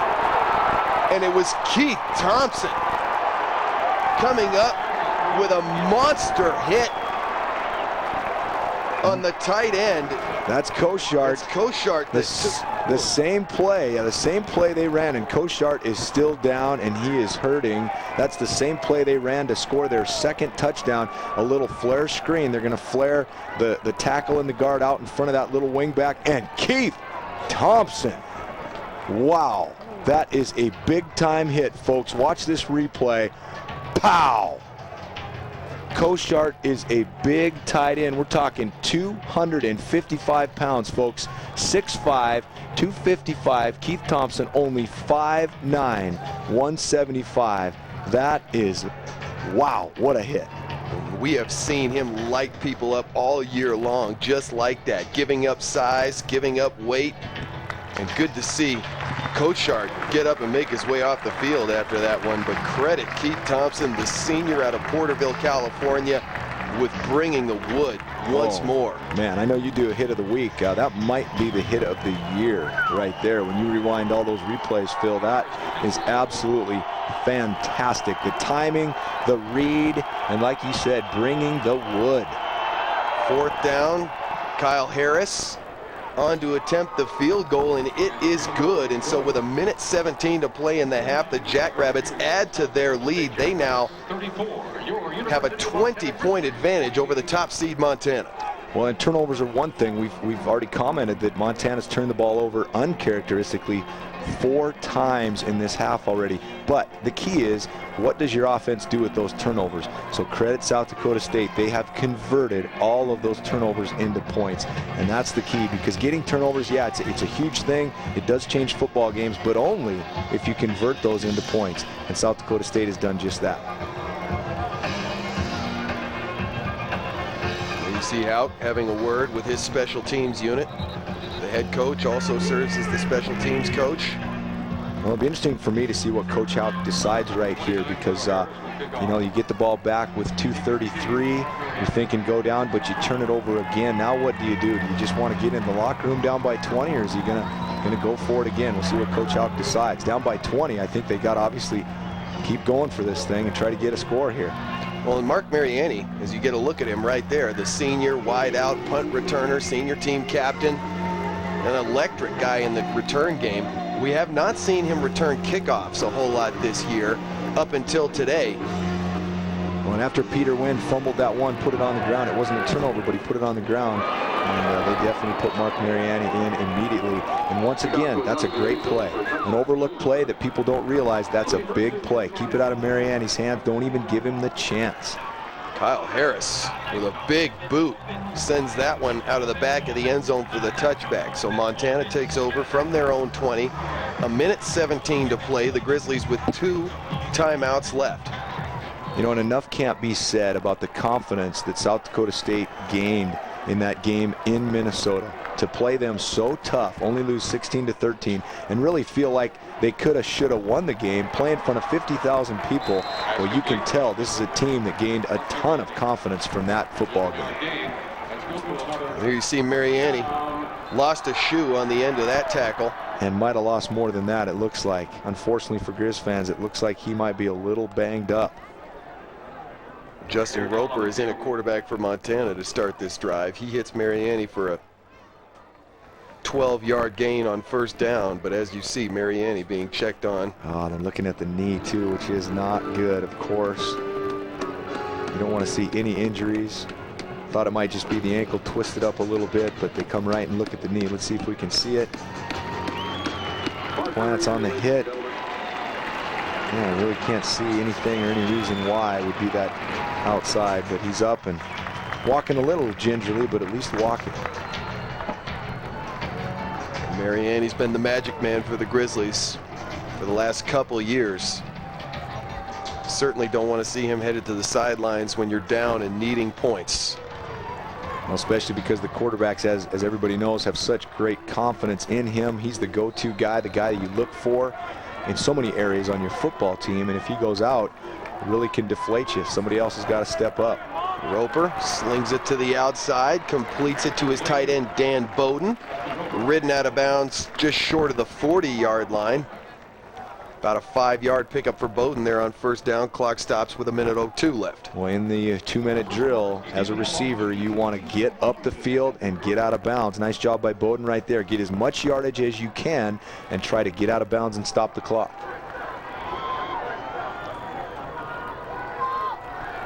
Second and 5 for Roper. Had Jabin Sembrano. And this play will be blown dead as Sembrano may have hauled it in. Boy, the referee crew not very sure right there. Kierstead almost had another huge play. A couple of the refs called that a catch, and then late a couple wave it off. Let's see. Got to take a couple steps. No, I don't think he ever had it. You got to take at least 2 sure steps with the ball tucked away in your possession.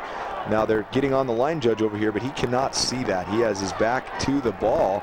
Can't see whether it was tucked away or not. And yeah, you can see never full control. The other referees have to make that call a little bit quicker. Roper goes back to the outside. Mariani back on the field for the Grizzlies, but can't get that one. And a 4th down coming up. The Grizzlies will be forced to punt the ball away, and the Jackrabbits looking at getting the ball back here with 51 seconds left and all 3 of their timeouts. Absolutely. It's very, very possible now. We've seen what their offense can do. 51 seconds, plenty of time for them to go down the field and get more points. But for some reason, Phil, once again, Montana's quarterbacks and receivers are just a little bit out of sync. It's hard to imagine that could happen in week 12, but ball just thrown a little bit outside when receivers are breaking inside or vice versa. Nice punt by Sean Wren. Montague makes the signal for the fair catch, and it took a bit of a Grizzly hop. Thought about staying out of the end zone, but finally rolls in for the touchback. Yeah, Shan Schillinger just lost the football, and he would have easily had that down inside the 5, but he lost it, couldn't find it. And but good pump by Sean Wren. Make them go a full 80 yards in the 42 seconds. We know it's possible. I kind of have a feeling here, though, that Coach Stiegelmeier might just play this one a little close to the vest and run in with a 20-point lead. He has to feel very good about what's going on here. How could you not? And that's exactly what they will do as the Jackrabbits line up to take a knee. That starts the clock running. They'll have to run one more play before they head into the locker room. But as you said, Coach Stiegelmeier has got to be pleased to go into the locker room up by 20 on the top seed in this year's bracket. Well, give him and his staff credit. They obviously prepared their young men very, very well for how to come into this atmosphere and play with a lot of confidence, knowing that they're the kind of football team that can do exactly what they've done in this first half. Boy, all you can do is give them credit. They're going to let that clock run out as both teams leave the field. South Dakota State, what a performance in the opening 30 minutes here. They lead Montana 34-14 as Derek Berkeley tracks down Bobby Houck. Coach, obviously not the half you wanted. What do you tell your team going into here at the locker room? Don't turn it over. And what do you got to do differently in this second half? What can you do to make this comeback? Not turn it over, Derek. All right, thanks a lot, Coach. Grizz don't need to they need to hang on to the ball. I think he said that once to us earlier this season too, guys. Profound wisdom from Coach Houck there. 34-14 your score at the half. South Dakota State making a statement. NCAA Division I Football Championship Subdivision Playoff game is brought to you by Northwestern Energy, delivering a bright future. The University of Montana, higher education, global impact. The Bookstore at the University of Montana, your Grizmas logo-wear source since 1921. Montana Valley Ham, you'll know it's the right ham when you taste it. And the Montana Department of Transportation Highway Traffic Safety would like to remind you, click it or ticket. Back in Missoula where South Dakota State leads it by 20 as we start the third quarter. 34-14 is our score, and what a dominating performance over the opening 2 quarters we saw from the Jackrabbits. Head coach John Stiegelmeier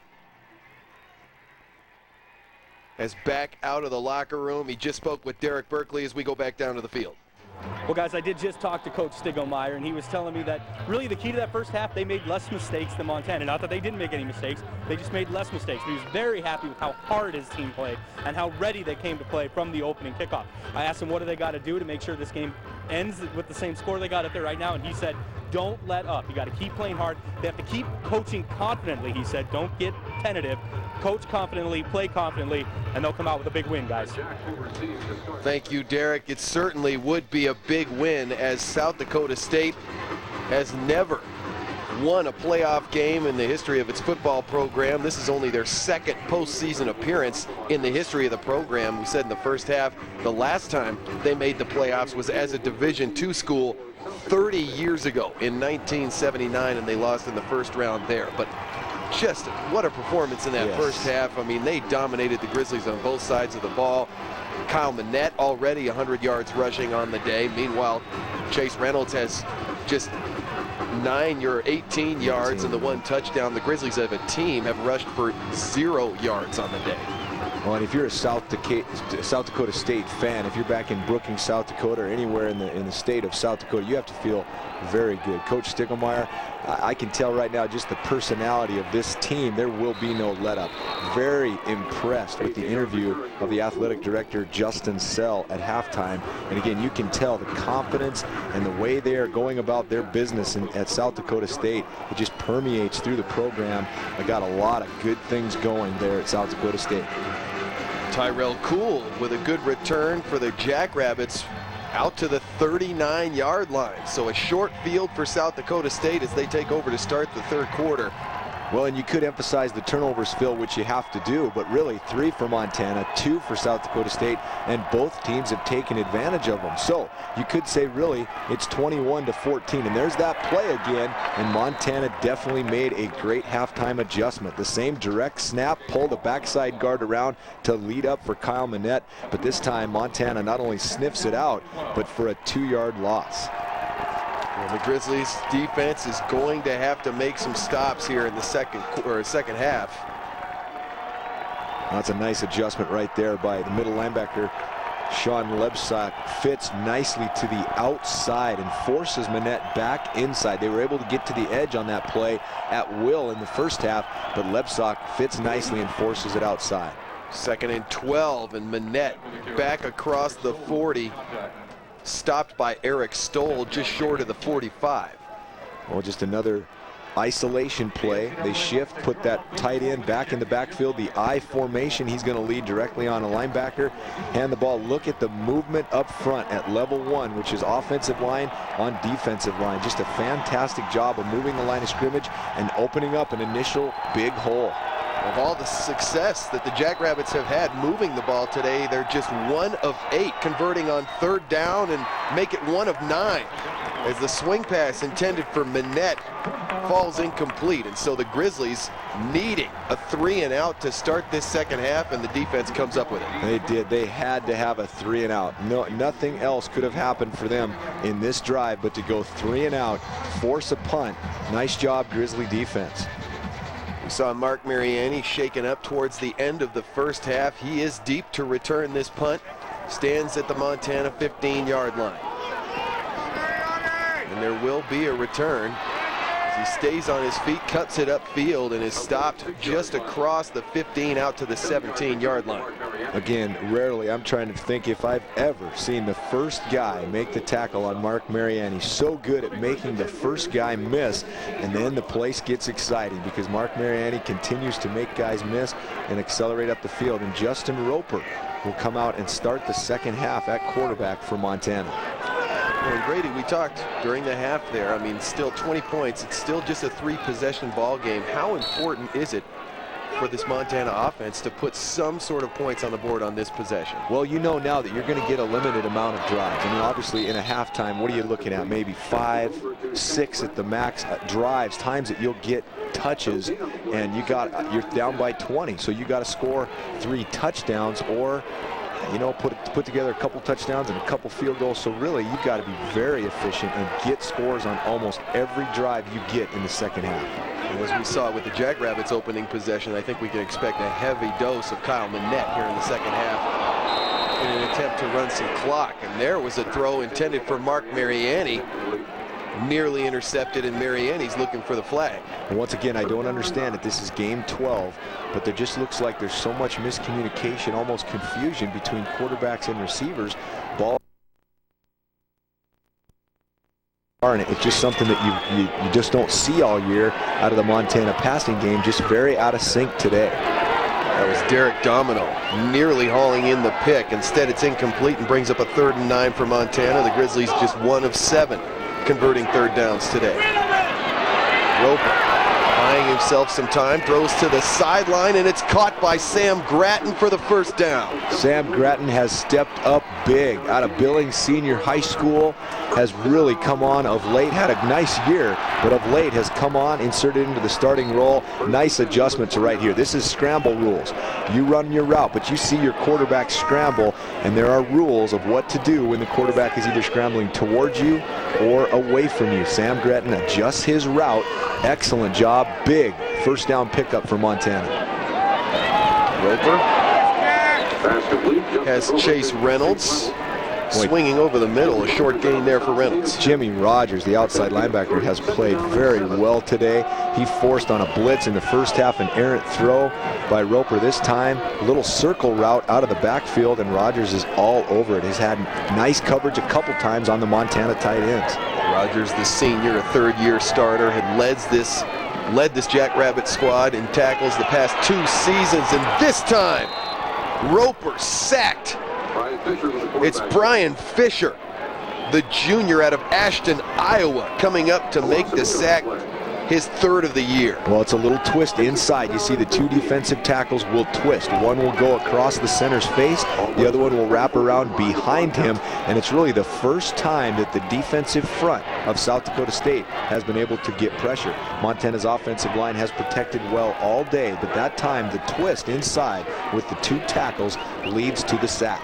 You see both teams have struggled on 3rd downs today. This a 3rd and long. Montana needs 15 yards to move the chains, and Tyler Palmer overthrown by Roper on the sideline, and that'll bring up 4th down. Well, it was the right call and the right route. The ball was just overthrown. Tyler Palmer was open, runs a flag route from his outside receiver position. Roper looks off the safety, good job with his eyes, comes back, finds Palmer, but just delivers the ball too high. You can see Palmer's open if he leads him to the sideline, and this is blocked. And recovered for the touchdown. Jackrabbits, Corey Jeske with a touchdown on special teams, and the woes continue for the University of Montana. Well, we talked in the 1st half, can you spell nightmare? And again, I don't think Coach Houck is going to wake up from this yet. Problems in all areas at this point, but nice job by number 44 coming off the edge. Ross Shafrath gets the block, and it stays alive in the end zone. Time for Corey Jeske to recover it for a touchdown. The struggles continue for the University of Montana. Well, this will be a score you know will be a huge shocker. People all across the country in all divisions are going to look at this one, and jaws are going to drop.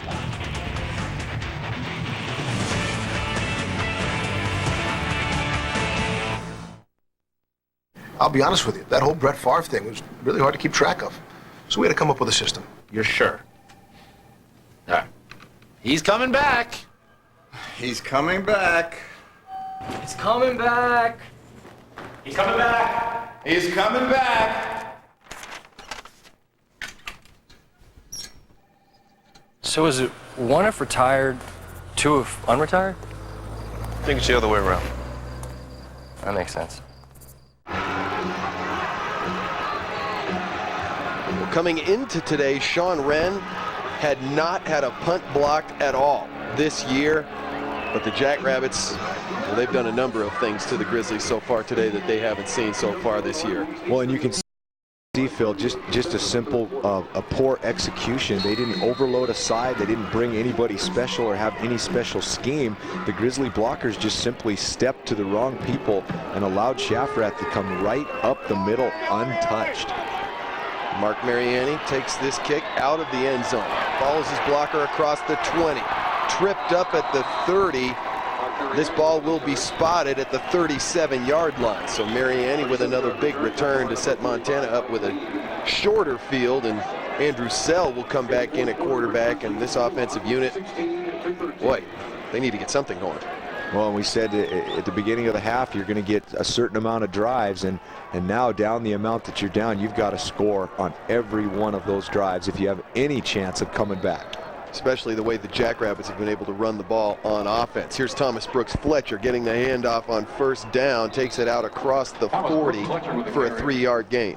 Well, the tough thing is Montana in the second half has been get up, get the lead, and then pound the ball in the running game behind this big offensive line.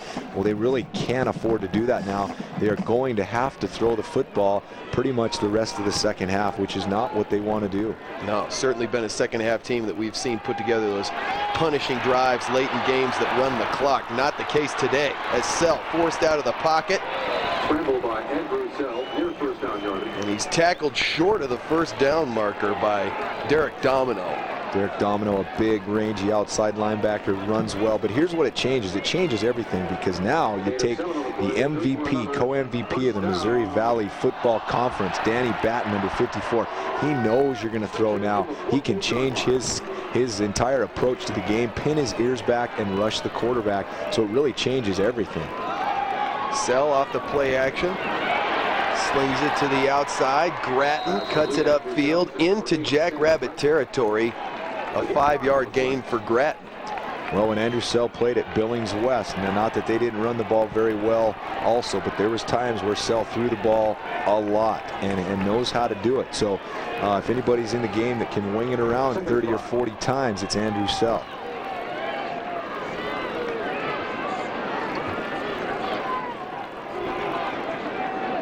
Second and 5 for Sell. Over the middle. That's Mariani making the catch at the 35-yard line. Another 16 yards and a first down. Well, I've got to give props right now. I haven't mentioned his name yet, but Levi Horn, the all-Big Sky performer at left tackle, great player for Montana. What about the job he's doing on Danny Batten? Again, MVP of the Missouri Valley Conference on defense, and we have not mentioned his name yet today. Sell another quick throw to the outside, this time looking for Tyler Palmer, who was there, but once again the throw short hop. Well, and again, Andrew Sell is such an accurate passer, he rarely misses, but to miss twice now on hitches, it almost makes you think something's wrong with his arm or his shoulder. Not to make excuses for him, but you know, if you bounce a hitch, that's just so odd. It's the easiest throw a quarterback can make, just to throw a hitch out there, and that's the second time he short hopped one in. Well, and he's a certainly accurate passer. As you said, coming into today was ranked 6th in the nation in passing efficiency.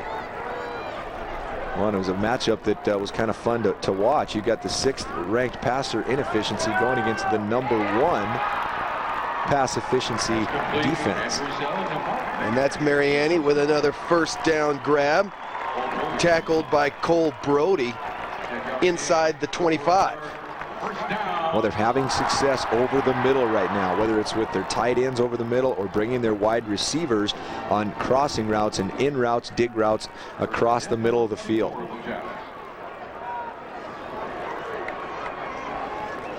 Sell out of the shotgun here on 1st and 10. Comes back for Brooks Fletcher on the screen, but that is going nowhere as Rodkeem Matthews sniffed it out, the sophomore corner out of Kansas City, Missouri. Well, we saw Keith Thompson do it for Montana in the first half. Again, folks, this is just a great read by a defensive player. Reading your keys, reading what the play is going to be, run or pass. You read screen, you come flying up and make the big play. Both corners now, or corner on each side now, has done just that and made a big hit. 2-yard loss brings up 2nd and 12. Sell back to the sideline, and Gratton, who makes the grab. Short gain for Gratton, who's tackled by Jeske, the player who recovered the blocked punt in the end zone for the touchdown. Well, the fans are having a hard time with it after the horse collar call went against their man in the first half. They think it should have gone against South Dakota State right here, Jeske, but you can see he did not grab the back of the shoulder pads, just kind of, I mean, he had him kind of by the back, but not the horse collar variety. So good call by the refs. Completion sets up 3rd and 7. Sell nearly intercepted again as he was looking for Mark Mariani. Who else but Derek Domino was in the area. Yeah, boy, South Dakota State has some good football players. Domino, Rogers, boy, they've got some good linebackers and safeties. But here, again, when this play ends, you see Mariani, who had settled down in the hole, and when the play ends, you're not going to see it on the replay, but he's facing Andrew Sell, putting his hands in the air, asking him, like, what are you doing? And again, just miscommunication. Crunch time means you're going for it on 4th and 8 in the 3rd quarter. And here comes Rogers from his weak side linebacker slot. Sell to the outside, and it's caught by Mariani for the first down at the 10. Now that's a great throw, folks. That is a deep out. Mariani running an out on 4th and 8. He's got to get to the stick, so he runs his route deeper than the first down. Sell's going to set his feet and let it fly. Mariani does a good job. Now it's up to the receiver to get separation from the corner. Make sure he runs a route where he gets separation from the corner and is open for his quarterback. Brooks Fletcher up the middle, dropped inside the 5, down to the 2 or 3 yard line. Well, you know this Montana team is not going to quit. They're going to fight to the end. The key is going to be getting touchdowns, getting quick stops, and then getting quick touchdowns again, because time is ticking, and it is now their biggest enemy, really. More than halfway through the 3rd quarter. The fans already a little sensing the urgency here, wanting them to get going, get this thing in the end zone quick. Sell under center. Brooks Fletcher, the deep back. The handoff for Brooks Fletcher, who's in for the touchdown. Good audible by Andrew Sell. You can tell he changed the play at the line of scrimmage. The play was called probably to the left side. He changed it, brings Bowden back across the formation. Watch this. He audibles. Bowden's going to come and trap the backside defensive end. Good play call. If Andrew Sell changed that play, that is a fantastic play call by Andrew Sell. That's the intelligence he brings to the field, and it's a Montana touchdown. So Brody McKnight with the extra point cuts the lead back to 20 points and 3 possessions.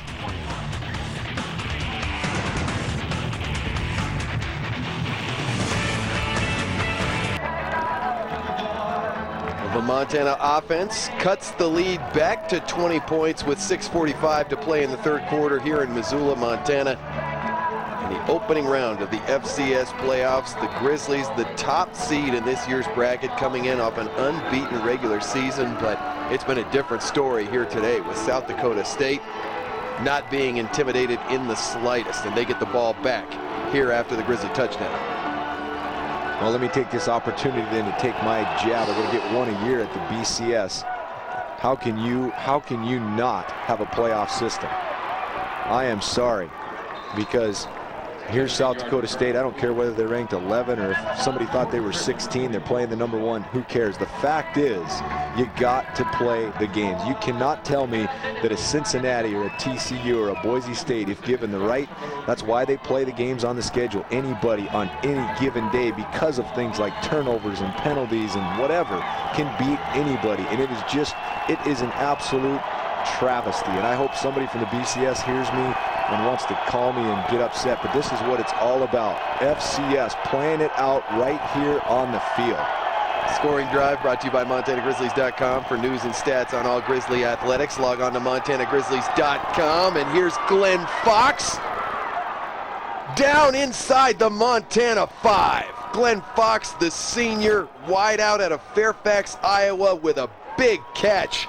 Another big play for the Jackrabbits. Okay, beautiful call. Coach Stiglmeyer and his offensive staff. What has Montana done now? They have packed the box with 9 guys trying to stop the run, especially on first down. So what do? You come out. You want to end any thoughts of a comeback. You play fake.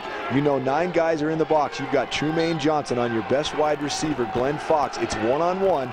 He runs a post to the middle of the field with no help. Why? Because the safeties are up in the box trying to stop the run. Great call. Manette back with the direct handoff. This time he does hand off to Tyler Duffy after taking the direct snap, and Duffy stopped at the 1-yard line. Well, you gotta like this South Dakota State team. I mean, everything about them. Obviously, if you're a Grizz fan, you're not a big fan right now. But from a football standpoint, as you look at these playoffs again, they have come in here in a hostile environment against the #1 undefeated seed and flat got after them. 2nd and goal from the 1. Give to Minette. Still no signal, and there it comes. Touchdown, South Dakota State. Well, Phil, you're at the point now where you wonder just how much has gone wrong and how much has gone bad for this Montana football team today. Obviously, much of it.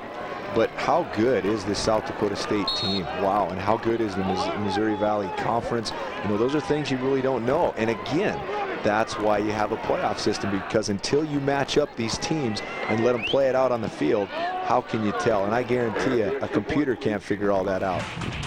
The lead back up to 27 on Kyle Minette's 2nd touchdown of the day.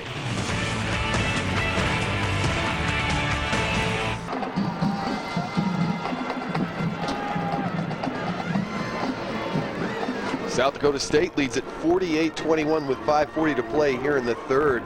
Big upset brewing here in Missoula. Montana leads the series between these two schools 6-0.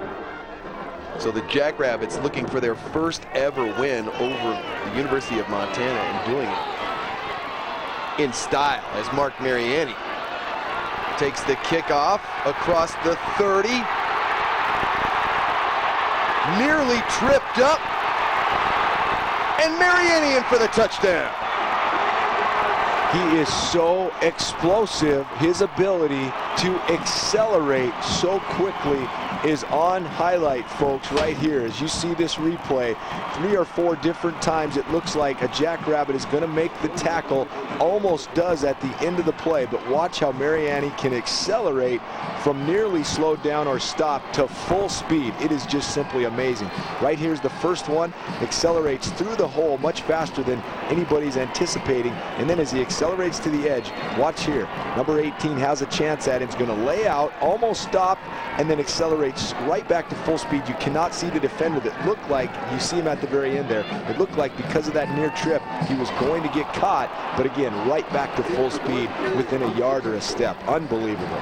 Brody McKnight misses the extra point, however, so the lead will stay at 21 points. Nonetheless, Mariani cuts it down again to a 3-possession ball game, and a number of times we've seen him hit a return like this, and that sparked the Grizzlies into a second half comeback, or what they needed. And certainly you think that that's what they're talking about on the Montana sideline right now. Great body control as well. You see the legs. A lot of guys don't understand the timing of when that defender dives, of when to kind of extend those legs and go into that little Walter Payton touchdown hop, and Mariani just senses those things and understands so well. Phil, there's also been some really big special teams plays. We talked about South Dakota State's ability to kick it into the end zone. Well, that time obviously they don't. They kick it short, and Mariani makes them pay. And gosh, then you come up with the missed extra point. There's just been a lot of little things. The blocked punt, I know it's just got Coach Houck befuddled down there to see these interesting special teams situations going on and hurting his ball club, but that's a big play for them on special teams finally. Back downstairs to Derek Berkeley. Well, guys, big play for the Grizz there, but one of the things that South Dakota State Athletic Director Justin Sell told me at halftime was that these guys are confident, very confident. Most of the seniors on this team were at least made the trip to Missoula 4 years ago when South Dakota State came here and lost early in the season. They lost that game 36-7, but that doesn't seem to be bothering them at all. They played in Minnesota 2 weeks ago, and a lot of these guys have played in this stadium, and it shows with their confidence today, guys. Thanks, Derek. Tyrell Cool takes the short kick out across the 30, which is where the Jackrabbit offense will take over. 5:21 to play here in the 3rd. Well, and I just like everything that I see from this Jackrabbit team, just their nature, the way they play the game. I like how they hustle on and off the field. Again, you can tell they're a tight-knit group, the way they huddle up on the sidelines. When their offense meets to go out on the field, it's all the offensive players. There's 25 guys huddled around there, so there's just a lot of good things to like about this Jackrabbit football team.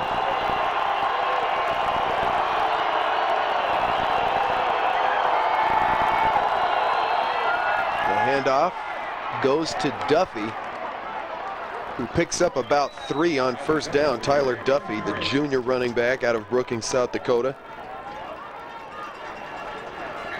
Well, and you can tell their attitude coming out. Derek talked about it. They came in confident. They didn't come out in this second half just to sit around and run the ball and hope that the clock ran out. They came out to play football, and they're doing it. The call on first down in the last series, the deep post over the top to Fox, a great example of that. They're going to play hard all the way to the end, try to get this victory. Duffy, the deep back, in the eye. He gets it again and is hit in the backfield. Stopped for no gain. Sean Lebsock was the first to get there for the Grizzlies. Well, again, I think the Grizzlies have done a nice job of adjusting to all the shifting and the motion. South Dakota State, I still think a fantastic game plan coming in with their 2 tight ends, shifting, changing the strength. When your tight ends shift, you change the strength of the defense, and Montana had to deal with that a little bit. Looks like they've adjusted nicely, and the fans sense that if they get the ball back again, 3 scores now down, need the ball back soon. Duffy out of the shotgun on 3rd and 7. Pardon me. O'Brien out of the shotgun on 3rd and 7, and the flags come in. They're going to get a false start on one of the wide receivers. False start. Number 82 of the offense. Penalty 5 yards. Remains 3rd down. Those are just going to drive a coach nuts. A false start on a wide receiver who has the ability to look inside and see the ball. No excuse for a wide receiver ever to jump off sides. That one's got to drive Coach Stiegelmeier crazy. His team's been pretty good today, as you've seen. In fact, both teams really not too bad in the penalty department. It's been the turnovers and just the mis-executions that have really made this game turn out the way it has. Penalty backs them up into a 3rd and 12, and they go for a handoff up the middle. It's Duffy, stopped well short of first down yardage, and so Montana, it appears, will get the ball back. Boy, it is fun to watch Montana's safeties run and fill lanes and make tackles. Eric Stoll and Shan Schillinger do such a fantastic job of reading their keys, seeing run, and then coming and fitting up where they're supposed to in the run defense and making big hits. And so it's Mark Mariani once again. The last time he touched the ball, he took the kickoff back 98 yards for the touchdown. This time there will be no return. Well, Nick Haynes, he's jamming up the bullet. He's on the outside trying to jam up the bullet for South Dakota State. That's going to be the first guy down, and Nick, unfortunately, you'll see, unable to do the kind of job that he needed to do, and the bullet gets free. You can see Haynes right there is trailing, and the bullet, number 19, is able to get in, make the play. Bo Helm, I talked about how infrequently Mariani is tackled by the first guy down. Usually he makes that guy miss. That time Bo Helm brings him down. And Ucell in at quarterback for Montana, flanked by Chase Reynolds and Kevin Claybo in the backfield. Off the play fake, dumps it for Claybo. Claybo, first team All Big Sky Conference fullback this year as a senior, hauls in the catch and takes it for 4 yards. Kevin Claybo, a workman-like football player, has been, I think, All Big Sky first team fullback 2 years now. Just a great team guy, does whatever's asked of him. At times doesn't get a lot of reps, but when he's called on, depending on the package or the play called, comes in and does a fantastic job. 2nd and 6. They throw to Reynolds, who takes it across the 30, stopped at the 31-yard line, good enough for a first down. Well, they've had 2 drives now. This is their 3rd. So again, you're figuring on getting the ball 5, maybe 6 times. They've scored 1 of 2. And again, being down 3 scores, if you do get 3 more, maybe 4 more chances with the ball, you can see fans that Montana is going to have to score touchdowns on almost every drive. Sell out of the shotgun on 1st and 10. Couple of pump fakes, and now looks long for Gratton. And broken up in the defensive backfield, it's Conrad Kerstad, the junior safety, nearly hauling in the interception. Instead, it falls incomplete. Yeah, Kerstad's another guy we've mentioned a lot, had a fantastic game. This is simply a middle screen. Call this a little sucker play. You fake like you're going to run the middle screen, and then you send the slot guy who is usually blocking For the screen wide receiver, you send him up the sidelines. Quarterback pump fakes the screen and then throws the wheel up the sidelines, and that time Kierstad had none of it and was back there in coverage. Again, coming up in the fourth quarter, we'll present our players of the game, brought to you by Northwestern Energy, delivering a bright future. 2nd and 10 for Sell. Again over the middle and finds Mariani. Spins out of a tackle, picks up a block, and forced out of bounds inside the 30. But the senior captain with another big play for Montana. Well, everybody talks about Mark Mariani. Every coach that comes in, every coach that watches film knows that number 80 is the guy you got to stop. But you can't stop great football players. They just continue to make plays. Mark Mariani at his best, folks. What a competitive young man. He is not going to go down. I'll tell you what, he is going to try and try until the final gun goes off to bring his football team back.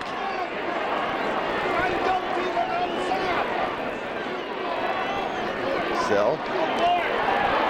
Forced out of the pocket. Chased down and has to get rid of it. It was Brian Fisher chasing him down.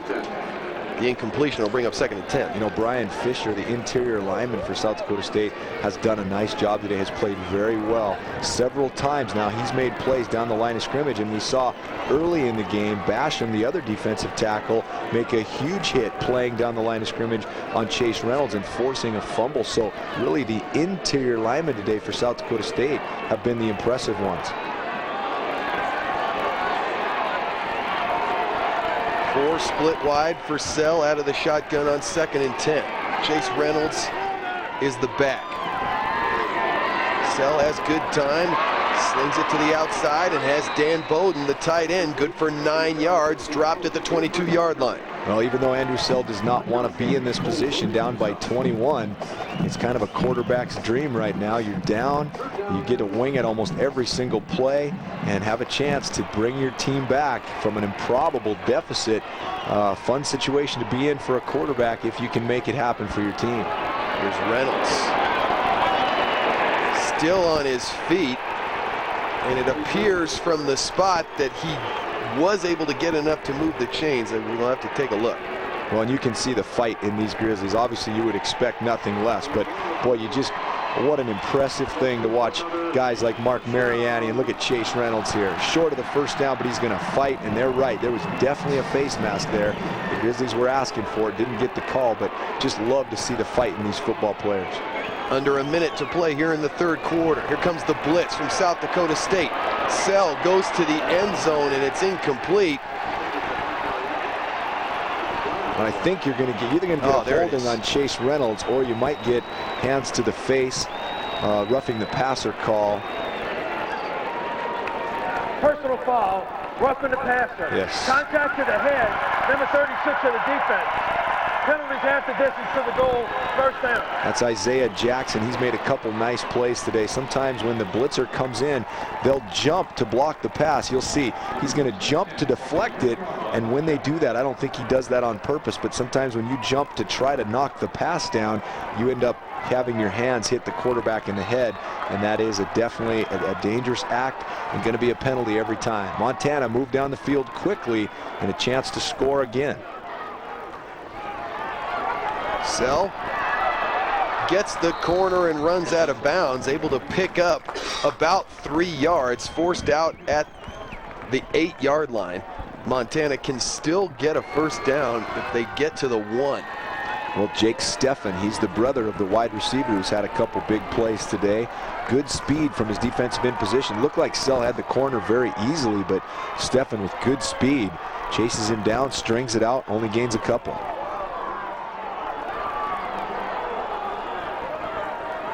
Sell again has time, looks to the back of the end zone. Mark Mariani was there, but he was well covered. I think you're going to get a hold right here. Unfortunately, this is going to back Montana up, I think.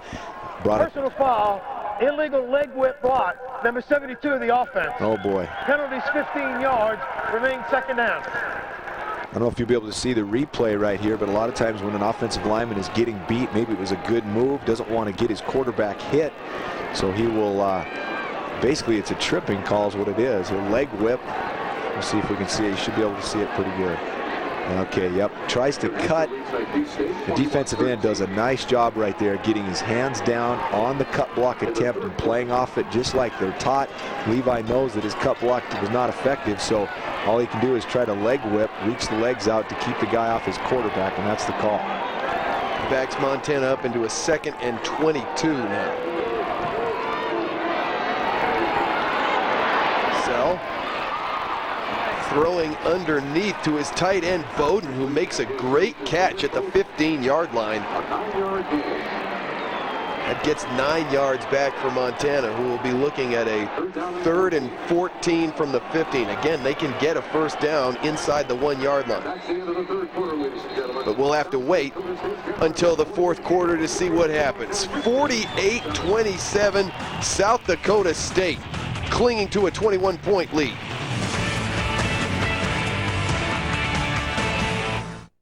I'll be honest with you, that whole Brett Favre thing was really hard to keep track of. So we had to come up with a system. You're sure? All right. He's coming back. He's coming back. He's coming back. He's coming back. He's coming back. So is it 1 if retired, 2 if unretired? I think it's the other way around. That makes sense. Listen, I want what I want. Ask her to take a little off the top, and she gives me this. It's not what I wanted. Obviously, you don't have that problem. Seriously, man, it looks fine. Come on, be honest. I even brought her a picture. And she still gave you that? That's what I'm trying to tell you. She still gives me this. I don't understand. Did you tip her? Yeah. I wouldn't have. Thanks, Larry. No problem. Seriously, how bad is it? Relax, man. It'll grow back. Maybe. We've located the animal. Look, fellas, we're all students here. Where exactly are you going? Oh, we're just looking for the men's room.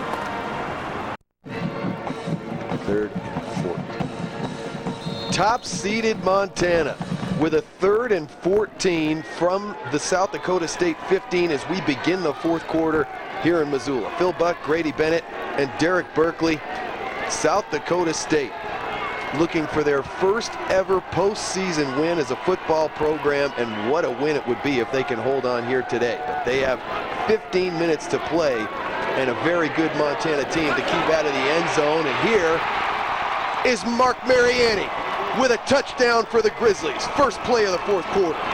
A fantastic route drawn up and called by Coach Fennessy, and execution, the pump fake by Andrew Sell, and going into a great defense. Again, folks, #1 in pass efficiency defense, the little pump fake. It's an out and up move. You saw the same thing last week, kind of a slant and go for a touchdown. This time, a little bit different route, but another pump fake draws the defense, and a touchdown for Montana. They're back in it. There's still hope. Still hope is right. Somehow, the Grizzlies are back within 2 scores.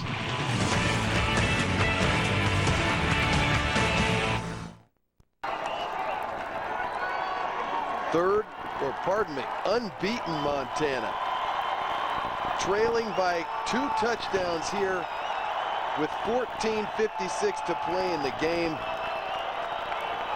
Just like that, they're right back in it and needing a stop from this Grizzly defense.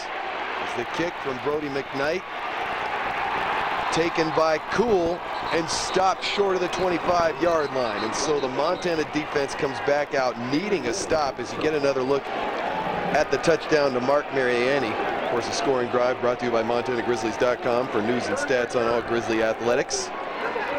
Log on to MontanaGrizzlies.com as you hear holding penalty flagged against the Jackrabbits on the kick return, so that will back them up to the 15-yard line. When you don't get to see the route on the replay, the full route by Mark Mariani, but once again, it was a beautiful double move route where he sold an inside, kind of a slant route to the defender, and then Andrew Sell delivers the pump fake. He turns back to the corner route, just a beautifully executed and well-run route. What is South Dakota State going to do to respond this time? Remember, folks, the last time that Montana closed to within 3 or got to within where it looked like they were back in it, South Dakota State responded in a big way. Back down to the field and Derek Berkeley. Well, guys, I'm sure a lot of Grizz Nation sitting on the edge of their seats right now hoping for a miraculous comeback. But one bit of good news for them, the Grizzlies all year have been a great second half team. They've more than doubled their opponents in scoring in the second half. 211 to 101 coming into this game, and so far, they've outscored South Dakota State in the second half, guys. 2nd and 6, Minette the deep back. O'Brien looks to the outside and completes it. That's good to Fox, the senior, with a first down catch across the 25. Run Fox on an outs. He starts on the outside. He's going to come in short motion and then go back to the out. The ball is thrown very accurately. You can see Shan Schillinger from his safety position breaks underneath. Just not fast enough. Almost gets underneath it to make a huge interception, but the ball is accurately thrown and it's a first down. Once again, South Dakota State on offense has responded when they've needed to all afternoon. Can they do it again?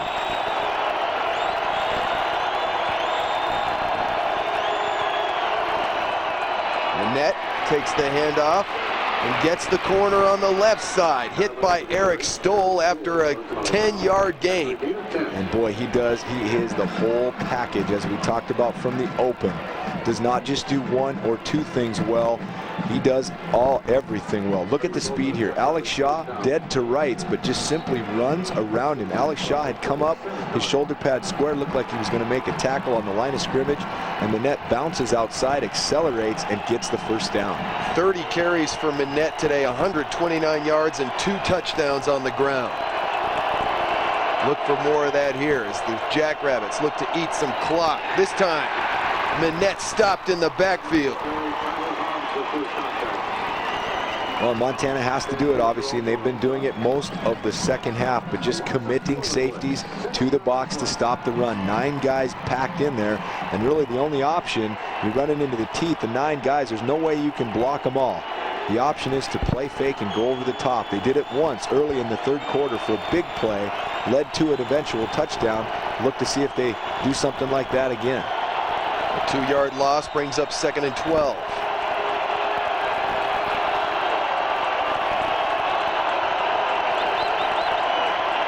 Another blitz for Montana, and Minette able to run away from it. Flag comes in as he is dragged down short of the first down marker, and then another flag comes in on the end of the play.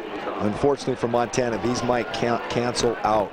Sean Lebsock on a blitz and definitely got held. He would have made the tackle for a loss in the backfield. He got held, but I think there may be some late activity on the sidelines on Montana, which is going to cancel out that hold. There are 2 fouls on the play. The first foul is a holding foul, number 72 of the defense. That penalty will be 10 yards from the previous spot. The second foul occurred after the play was over. It was a dead ball personal foul, number 99 of the defense. That penalty will be enforced 15 yards, first down. The hard part about that, Phil, is that it would have ended up being almost about the same. You could have just canceled them out and it would have been about the same gain, but because it's after the play and a personal foul, that's a 15 yards and an automatic first down. You can see it right there. Tough call, kind of comes in late. The refs call it, and that's an automatic first down. So it ends up being a huge play for South Dakota State. Penalty called against Tyler Hobbs, the junior defensive tackle. And that will keep the drive alive for South Dakota State, who now have a 1st and 10 from their own 40. Well, that's their 3rd first down of this drive, working on taking 3 minutes off the clock. There's Minette taking the direct snap, but the play blown dead, and this will go against the Jackrabbits. Prior to the snap, false start, number 87 of the offense. 5-yard penalty, remains first down. When as you look at what South Dakota State has done on offense, it did not have Kyle Minette, who's such a great back, was only 2nd team all conference. It shows you what kind of talent there is in that conference. Ryan McKnight, their center, was their only first teamer. Well, the way this offensive line has played and the way they've run the football and protected their passer, you can tell what a great player their center, Ryan McKnight, really is. 1st and 15 after the penalty. Grizzlies showing blitz. It's a toss for Manette. Trying to find some room on the edge, and there's none. Brandon Fisher makes the stop in the backfield. Okay, you talk about run fits. Every player in the defensive scheme has a fit in their gap of how they're going to stop the run, especially when you blitz. They'll work on this all week in practice on certain stunts when they blitz. Schillinger coming on the safety blitz, Brandon Fisher on the outside, of where exactly they need to fit in that defense. And right there, great example of Schillinger's in his hole, forcing him wide, and Fisher's there to clean it up on the outside. Manette set to take the direct snap on 2nd and 16. This time hands off, and there's nothing there. Well, again, I mentioned earlier, I don't know if Manette has ever thrown the ball out of that formation with him taking the direct snap. So maybe Montana's watched enough film and simply knows that they'll never throw it. It's something that would be easy to scout if they've never thrown out of it. It's worked well for them today, but on a 2nd or 3rd and long, pretty tough if you don't have any option to pass out of that set. There you see both teams struggling mightily on 3rd downs today. This a 3rd and long, 3rd and 16 for the Jackrabbits, and the crowd sensing it here in Washington Grizzly Stadium. They know their defense needs a stop. They hand for Manette, who breaks a tackle but will not get much more than that, and so the clock will continue to run, but the Grizzly defense does its job and gets off the field. Absolutely. After 3 first downs, a tough series, but Montana's defense ends up forcing the punt. And Stiglmeyer there makes the decision. He knows even on 3rd and long, if he runs the football, going to take off an additional 30 to 45 seconds of the clock. So instead of risking throwing an incompletion on 3rd and long, he runs the ball. This clock is now going to be underneath 10 minutes when Montana's offense comes back out on the field, but only down by 14 now. Mark Mariani has 8 catches for 118 yards and a touchdown. He's also taken a kickback 98 yards for a touchdown today, as he's deep to take this punt back. False start. Number 11 of the offense. 5-yard penalty. Remains 4th down. Well, now South Dakota State starting to make some mistakes, and you kind of start to sense that they're getting a little antsy, starting to look at that clock. It's hard not to do that, but you start looking at the clock and just wanting to get out of Dodge with the win. But you got to finish the game. You got to keep playing. Again, coming up near the end of the game, we'll present our Northwestern Energy Players of the Game. Northwestern Energy, delivering a bright future. Mark Mariani imploring the crowd to give him some juice here on this punt return as he spins out of a tackle and is ridden out of bounds at the 34-yard line. Montana have the ball and need some points when we come back.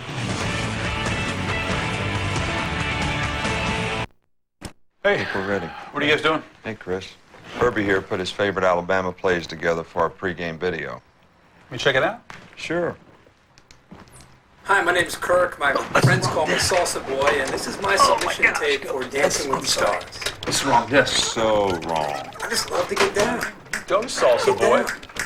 Get down. How did that get in here? Think you know? Text CGD to 43776. ESPN College Game Day, built by the Home Depot. Saturdays at 10 a.m.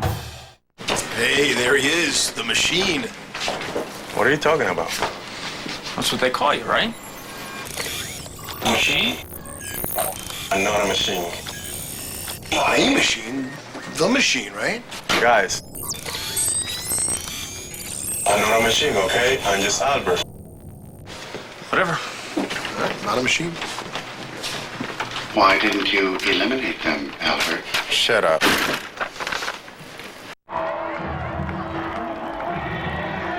Three times in Bobby Hauck's 7 seasons as head coach of the Grizzlies has Montana lost here at home in the opening round of the playoffs, looking to avoid that fate again here today. First down, Sell slings it out for Tyler Palmer, who goes for 14 yards and a first down. Great effort by Tyler Palmer. If South Dakota State is going to sit back enough in coverage to allow Montana to just throw easy hitches, and then if the receivers will make efforts like that and turn a hitch into a 14 or 15-yard gain, obviously Montana can then move down the field. Now again, they've gotten 3 drives so far this half. They've scored touchdowns on 2 of them. So with under 10 minutes to go, you expect to get the ball 1 or 2 more times. Got to score touchdowns, obviously. Well, here's Palmer again on the wide receiver screen, and another big gain for the senior. This time 18 yards, tackled inside the 35-yard line. Well, I talked about Andrew Sell in high school. There were several games for Billings West where he chucked the ball 40, 50 plus times. It's just all about getting in a groove. When you know you have to throw the ball, Andrew Sell is now in that groove.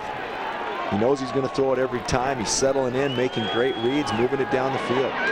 Sell, the pump fake, now flushed out of the pocket. Has Chase Reynolds ready to block for him and runs for the sideline. Where will they spot it? They'll spot it a yard short of the first down marker nonetheless. Some nice thinking on his feet from Andrew Sell, the junior quarterback. Absolutely, and in less than a minute now, Montana has moved about 40 yards already on this drive, picking up big chunks of yardage, play after play, and that's what it's going to take. Sell, 222 yards passing on the day, 2 touchdowns, 2 interceptions on 2nd and 1. Looks to the outside, has Mariani, a first down inside the 15. Tackled by Brody at the 13. What kind of surprise South Dakota State is actually sitting back in soft coverage, playing cover 4, just allowing the hitch. A lot of people get really upset when a defensive team with a lead will just kind of sit back in prevent.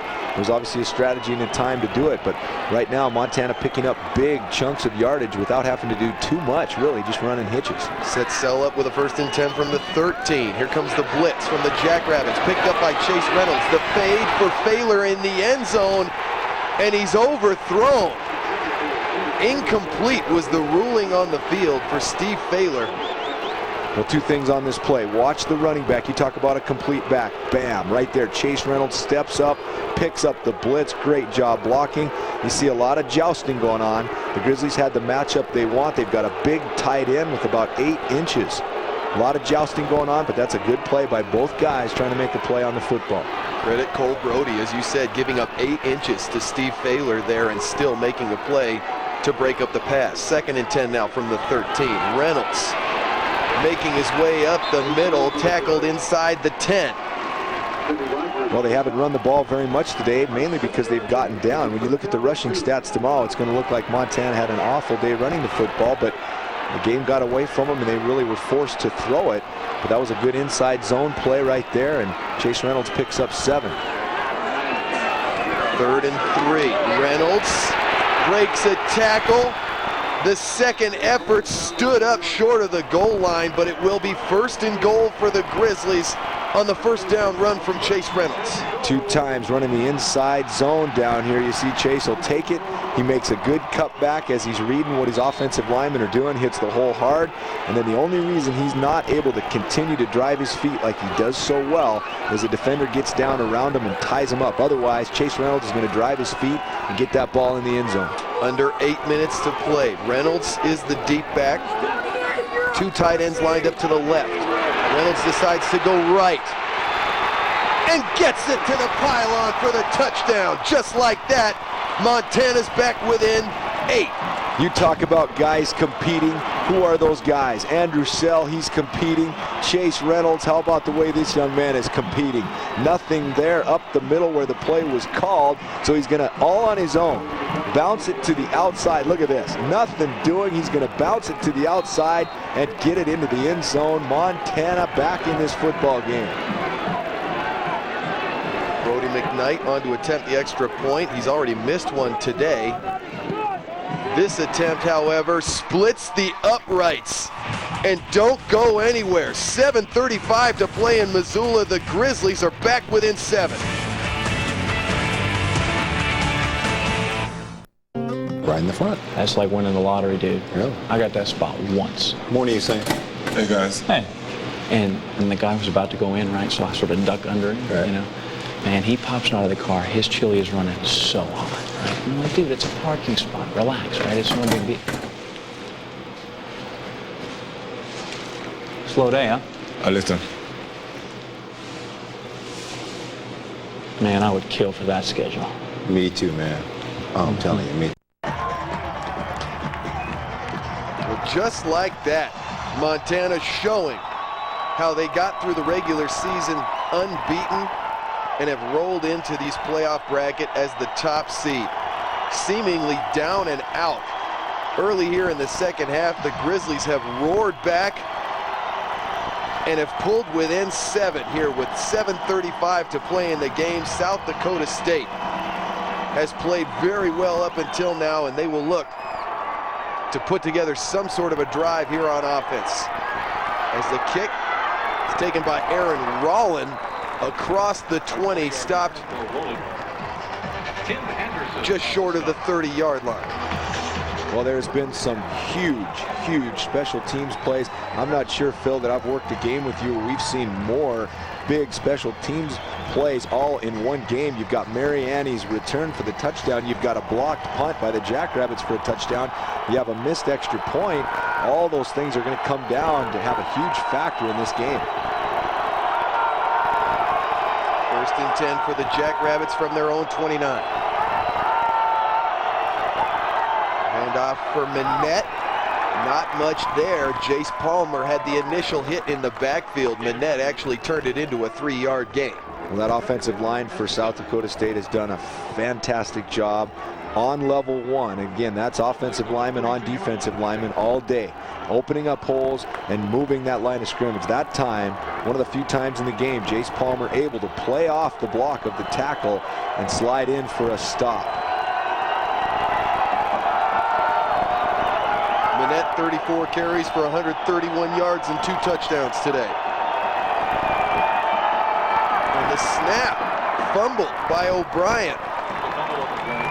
So that will bring up 3rd and 10. Oh, and Coach Stiegelmeier just took a huge sigh down there on the sidelines. Montana's crowd is back in the game. Place is going crazy, and his quarterback fumbles the snap. Held his breath there to make sure that his quarterback gets back on him. Needless to say, Phil, big play right here, 3rd and 10.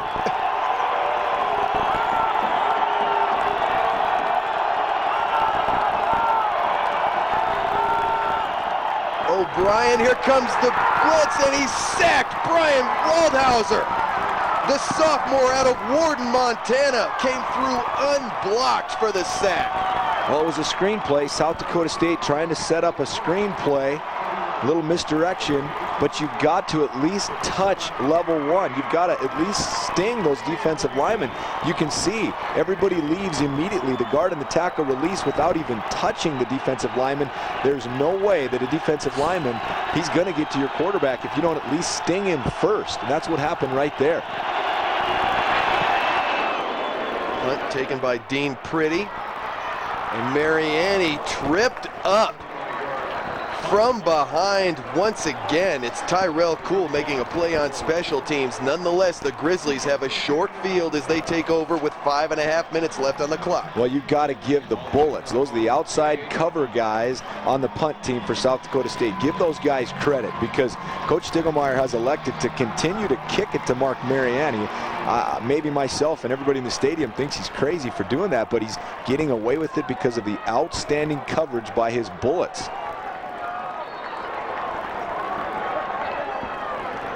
Mariani lined up to the very bottom of your screen. 4 targets split wide for Andrew Sell on 1st and 10. Looks over the middle and caught, and breaking a tackle is the tight end. Or pardon me, that's Tyler Palmer once again, the senior, with another big catch here in the second half for Montana. Well, Tyler Palmer has come up big in the last 2 drives, not only making catches, but making runs after the catch. 3 times now he has turned short catches into big gains. And is Andrew Sell in a groove or what? Man, is he hot right now. Sell again has time, goes back to the outside. This time it's Mariani caught inside the 10. Well, this #1 pass efficiency defense in the country is getting lit up right now by Andrew Sell. He is on fire, making the right reads, the right timing, and Mariani on the outside. Folks, I wish you could see his route in this replay. You can't, but just absolutely turns the defense around, makes them look silly with the excellent routes that he runs. Wide open, and Andrew Sell delivers. Mariani 10 catches for 160 yards and a touchdown as Montana takes over with a 1st and goal from the 6. Sell goes right back to the outside. It was Palmer, the intended receiver, and he does make the grab at the 1. Well, here's that same route we talked about earlier in the game that Montana has used very effectively the last few weeks, especially at Montana State last week. A couple times they ran this very well, once for a touchdown. There they go again, a little in-breaking route. 2nd down and goal now from inside the 1-yard line. Chase Reynolds strings it out, dives for the goal line, and he's in. Wow. It's hard to describe what's going on right now inside this stadium, folks. I hearken back one time to 1993, and it has happened. One of the best games that I've ever seen in this stadium, 52-48, the beginning of the Dave Dickinson era. He brings them back off the deck. Andrew Sell, a Dickinson-like performance today. Brody McKnight tacks on the extra point, and we are tied. And now here's the key, Phil. I'll tell you what, a lot of times you climb back into the game and then you kind of exhale a little bit. Remember, folks, there's 4 minutes still in this game, and you're playing a very good and very hot offense. You have to come back out on this field with the exact same passion. You have to cover this kick. You have to go play defense, I think, like you're still down. That's the message I think Coach Houck has to send right now. Let's play like we're still down. We still got to get a stop. We still got to get the ball back and score. Again, you see too many times a team will work all the way back, and they exhale a little bit, and the other team still ends up winning the football game. Important for Montana right here, I think, on this kickoff, to come out with incredible passion and show that they actually want to seal the deal and finish this amazing comeback. Chase Reynolds, we mentioned how Montana has struggled to get the run game going today, and Reynolds certainly has not racked up the yardage as he's done so many games this year, but he's got 13 carries for 33 yards and 3 touchdowns. And that last one, here, as you said, with 4 minutes, 11 seconds to play, Grady, has pulled the Grizzlies even somehow. Well, you know, and a lot of people will make the statement that stats are for losers, and I think that's the way Coach Houck coaches. Coach Houck doesn't care about stats. He cares about wins. He cares about his football team playing hard and winning football games. So if you have to run for 300 yards, great. If you have to throw for 300 yards, whatever you have to do to win the football game, that's what Coach Houck has instilled in his football team. And Brody McKnight, feeling a little bit of leg there, puts it down inside the 5. Important again that the Grizz cover this. And there it is. That's Mike Cummings. Excellent job by Mike Cummings from the outside.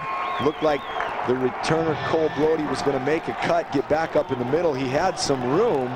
Sorry, that's Tyrell Cole, but Cummings lays out, gets enough of his feet to trip him up. That is a big play. And this place is absolutely going crazy, Phil. South Dakota State with a 1st and 10 now from their own 21. O'Brien hands off, and Minette is stopped for no gain. And that was when you really got to count on your corners to play great coverage. Coach Paulson again loaded the box there on that 1st down. Now he might play some coverage now on 2nd and long. Looks like they're going to back up a little bit, bring those safeties back. But your corners are going to have to come up big here with some good coverage as South Dakota State looks to maybe throw the football.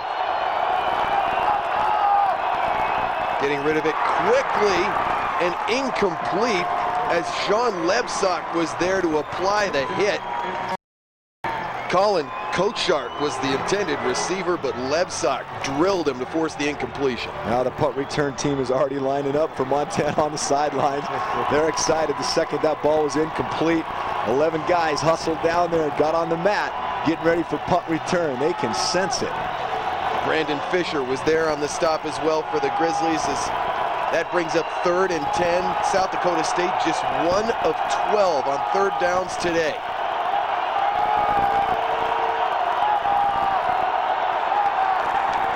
Credit the crowd, Phil.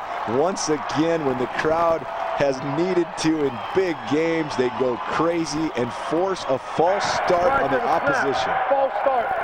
Number 7 in the offense. 5-yard penalty. Remains third down. Coach Stibbemeyer is just, I don't know that he knows what to do right now. Disbelief.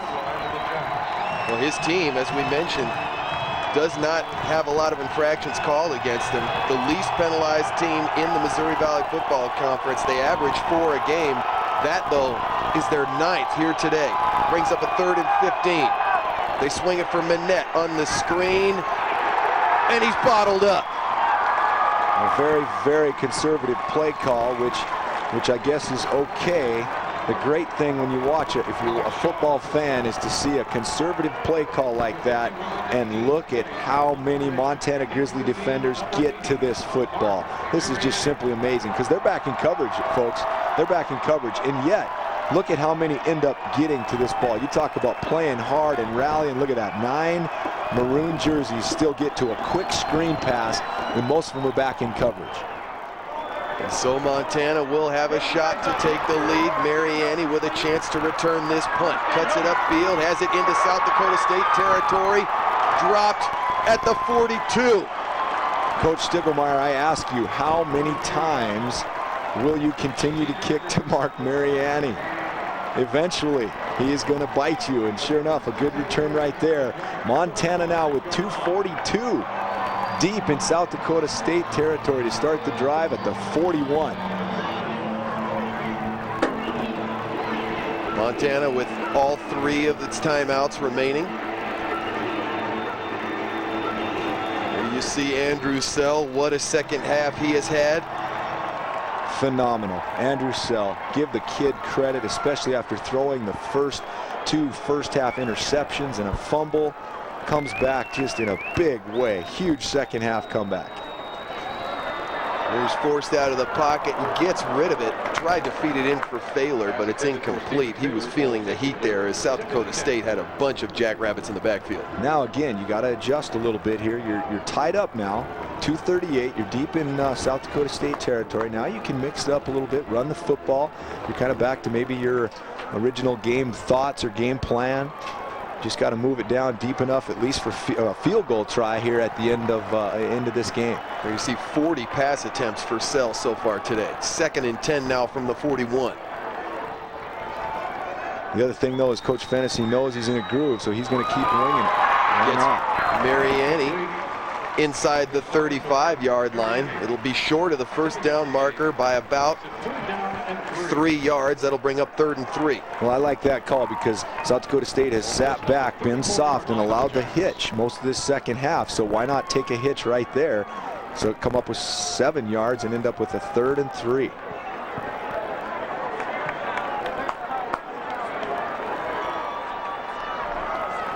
Clock ticks down, just over 2 minutes remaining in the 4th quarter. Sell comes back near side and just making the catch is Steve Failer. Another great grab by the senior tight end. Well, and there is those big, strong hands of the tight end, Stephen Failer. Again, an excellent high school basketball player. Watch what he does here. It's just like posting up inside in a basketball game. He keeps the defender on his back, reaches those big hands out there just like you were feeding the post, reels it in. A huge 3rd down conversion for Montana. Sets the Grizzlies up with a 1st and 10 now from the 21. Clock remains or continues to run down, 1.5 minutes remaining. Sell the play fake, looks for the Mark Mariani was there, could not haul it in, but there's a penalty flag down. Definitely pass interference, there's no question about it. But once again, folks, you're not going to get to see it on the replay probably because the camera doesn't pan out. But if there was an isolation on Mark Mariani and the routes that he is running right now, it is an absolute clinic. Number 21 of the defense.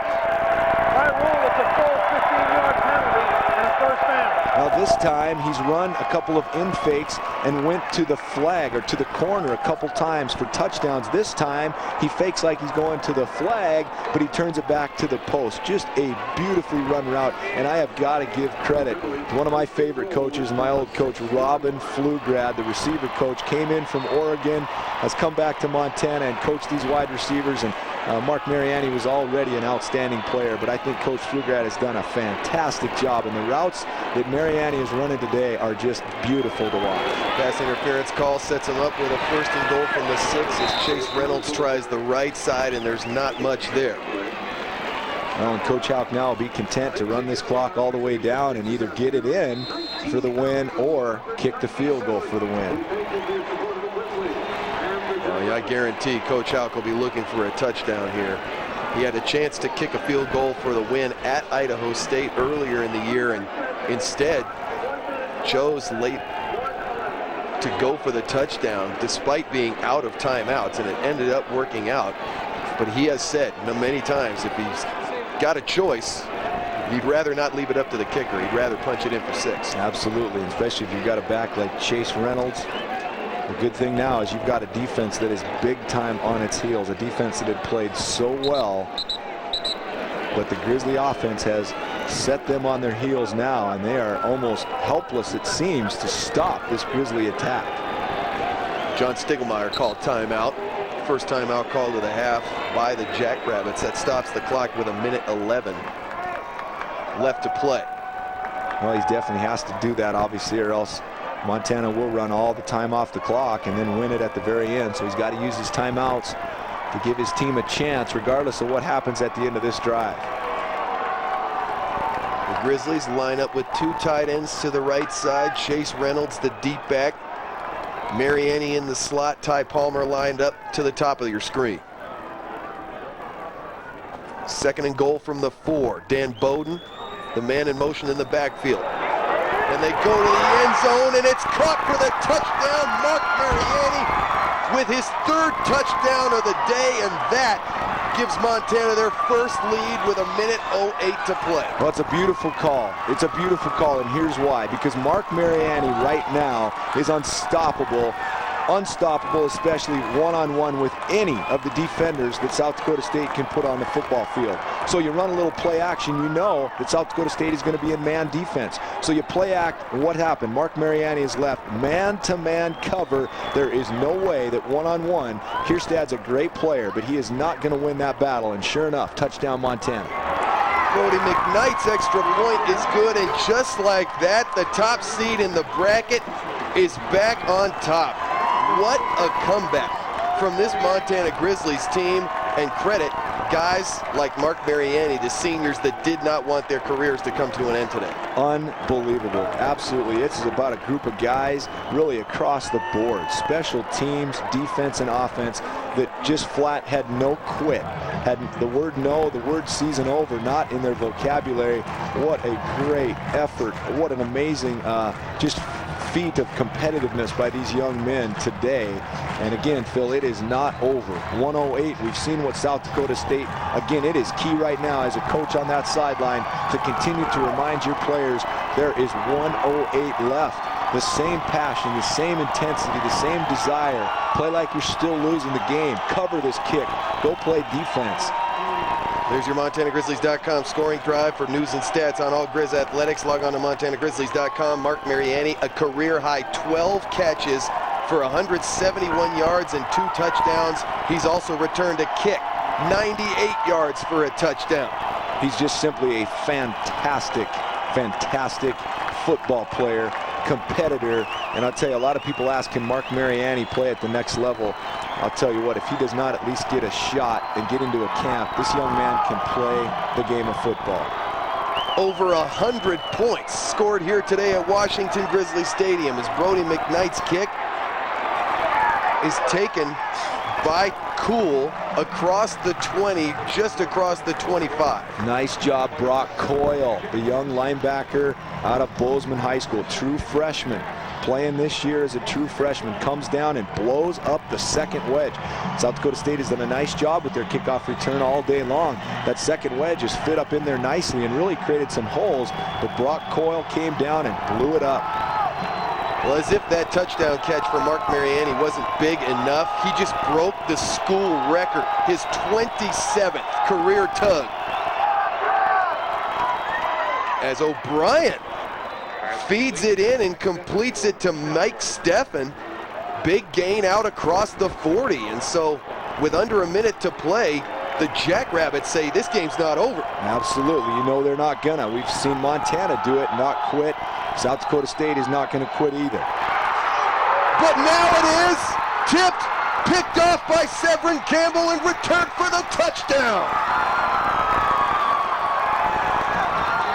Are you kidding me? That is about the 6th or 7th ball that has been deflected into the air by the Grizzly defensive lineman today, and Severin Campbell for the second on the spot. Let's see if we can see who deflects it. Somebody off the right side on the blitz. Looks like Brandon Fisher, the outside linebacker, comes on a blitz, times it perfectly, bats the ball into the air, and Severin Campbell has completed one of the most amazing comebacks in Montana Grizzly football history. Unbelievable. As Brody McKnight's extra point is blocked. Second missed extra point for the Grizzlies on the day. Nonetheless, Montana up by 13. A miraculous comeback capped off by the interception return for the touchdown by Severin Campbell. You get another look here. We have seen so many gritty performances by this team this year, Grady, but this one blows them all out of the water. Oh, this one blows. Again, I can't go back to anything but the last time that the start of the Dave Dickinson era. It's the 3rd time I've mentioned it, but that was the most amazing at the time comeback or game that I'd ever seen, let alone in this stadium. And man, to do it again against the same football team, holy smokes, unbelievable. Keep in mind, the score at the beginning of the 4th quarter was South Dakota State 48, Montana 27. Wow. They've put up 34 points in the 4th quarter. This is unreal. And you want to talk about some folks in a good mood. This crowd on hand at Washington Grizzly Stadium is pinching themselves right now. Oh yeah, they're going absolutely nuts. I'm just sitting here smiling and laughing at watching the fans and all those people that decided not to come today. Shame on you. Wow, did you miss a fantastic football game. And I'll tell you, after that last block extra point, Phil, I don't think any fan here should really relax until these 45 seconds are off this clock. Oh, we've seen it all today. Unbelievable. Short kick from McKnight. Taken and returned across the 40-yard line. For the kickoff return. That was Kyle Sheehan with the return. So back out comes the Jackrabbit offense. 40 seconds left on the clock. South Dakota State with 2 timeouts left. They trail it by 13. Now the cool thing about this is as a fan, as a person that's at this game, you can say to a lot of your friends that you just witnessed one of the best football games in the history of whatever. Big Sky Conference, FCS, playoff history for sure. Montana history, whatever, however you want to describe it. Illegal substitution, 12 men on the field against the defense. Penalty will be 5 yards, remains first down. Simply unbelievable.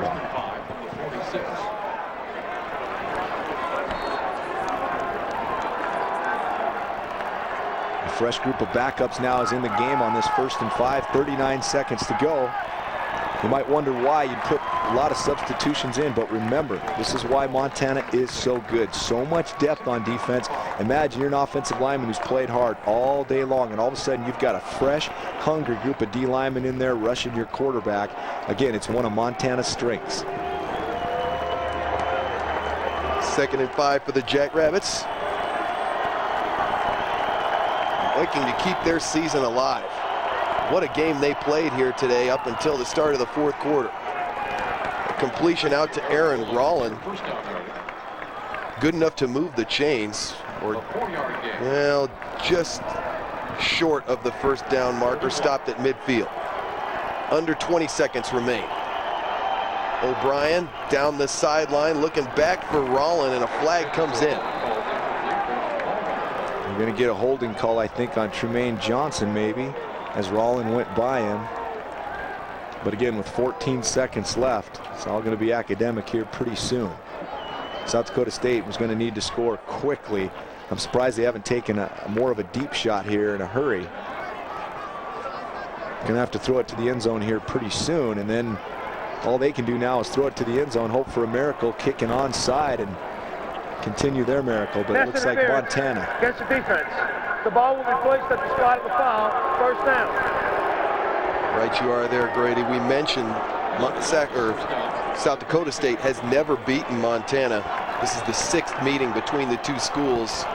And should it go final, as it stands now, they'll go 0-7 against the Grizzlies. Montana will advance into the quarterfinals of the FCS playoffs. Awaiting them will be the winner of the Eastern Washington Stephen F. Austin game, which is an interesting matchup. Eastern Washington, of course, came in here and gave the Grizzlies all they could handle earlier during the year during the Big Sky Conference schedule. Absolutely, and as you know, you get into the playoffs, there's no easy games. You're going to play somebody excellent every single game, so it's time to step it up. O'Brien looks to the end zone, and that should do it. There's Trumaine Johnson. His 5th interception of the year. That leads the Grizzly team, and that's a big smile on Bobby Houck's face as his team will advance to the quarterfinals. And it's really going to be hard, Phil, as we wrap up this broadcast to just come up with the right words or the right way to describe it, because you really can't. You can't say enough about Coach Houck, whatever he did in the locker room. Just, obviously there was no panic, there was no upset, everybody freaking out. It was just a matter, hey, let's just get back to business, play hard to the very end. But what a job by his coaching staff just to get those guys to continue to come out and fight and compete. They proved exactly why they are the Montana Grizzlies. This was a statement game about this program, in my opinion. The final cannon has sounded. Your final score from Missoula, 61-48. The Grizzlies advance to the quarterfinals on a miraculous 4th quarter comeback.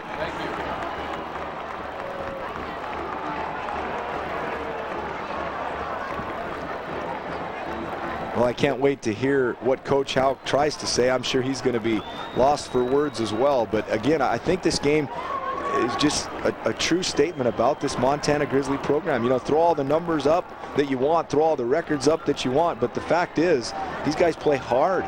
They play hard from the start of the game to the very end. They never quit. They believe. They just keep playing football, and what a beautiful statement of what it's all about today. Wow. Well, I tell you what, Grady, we are going to let Coach catch up with some folks. We will catch up with the winning coach, head Bobby Houck, when we come back.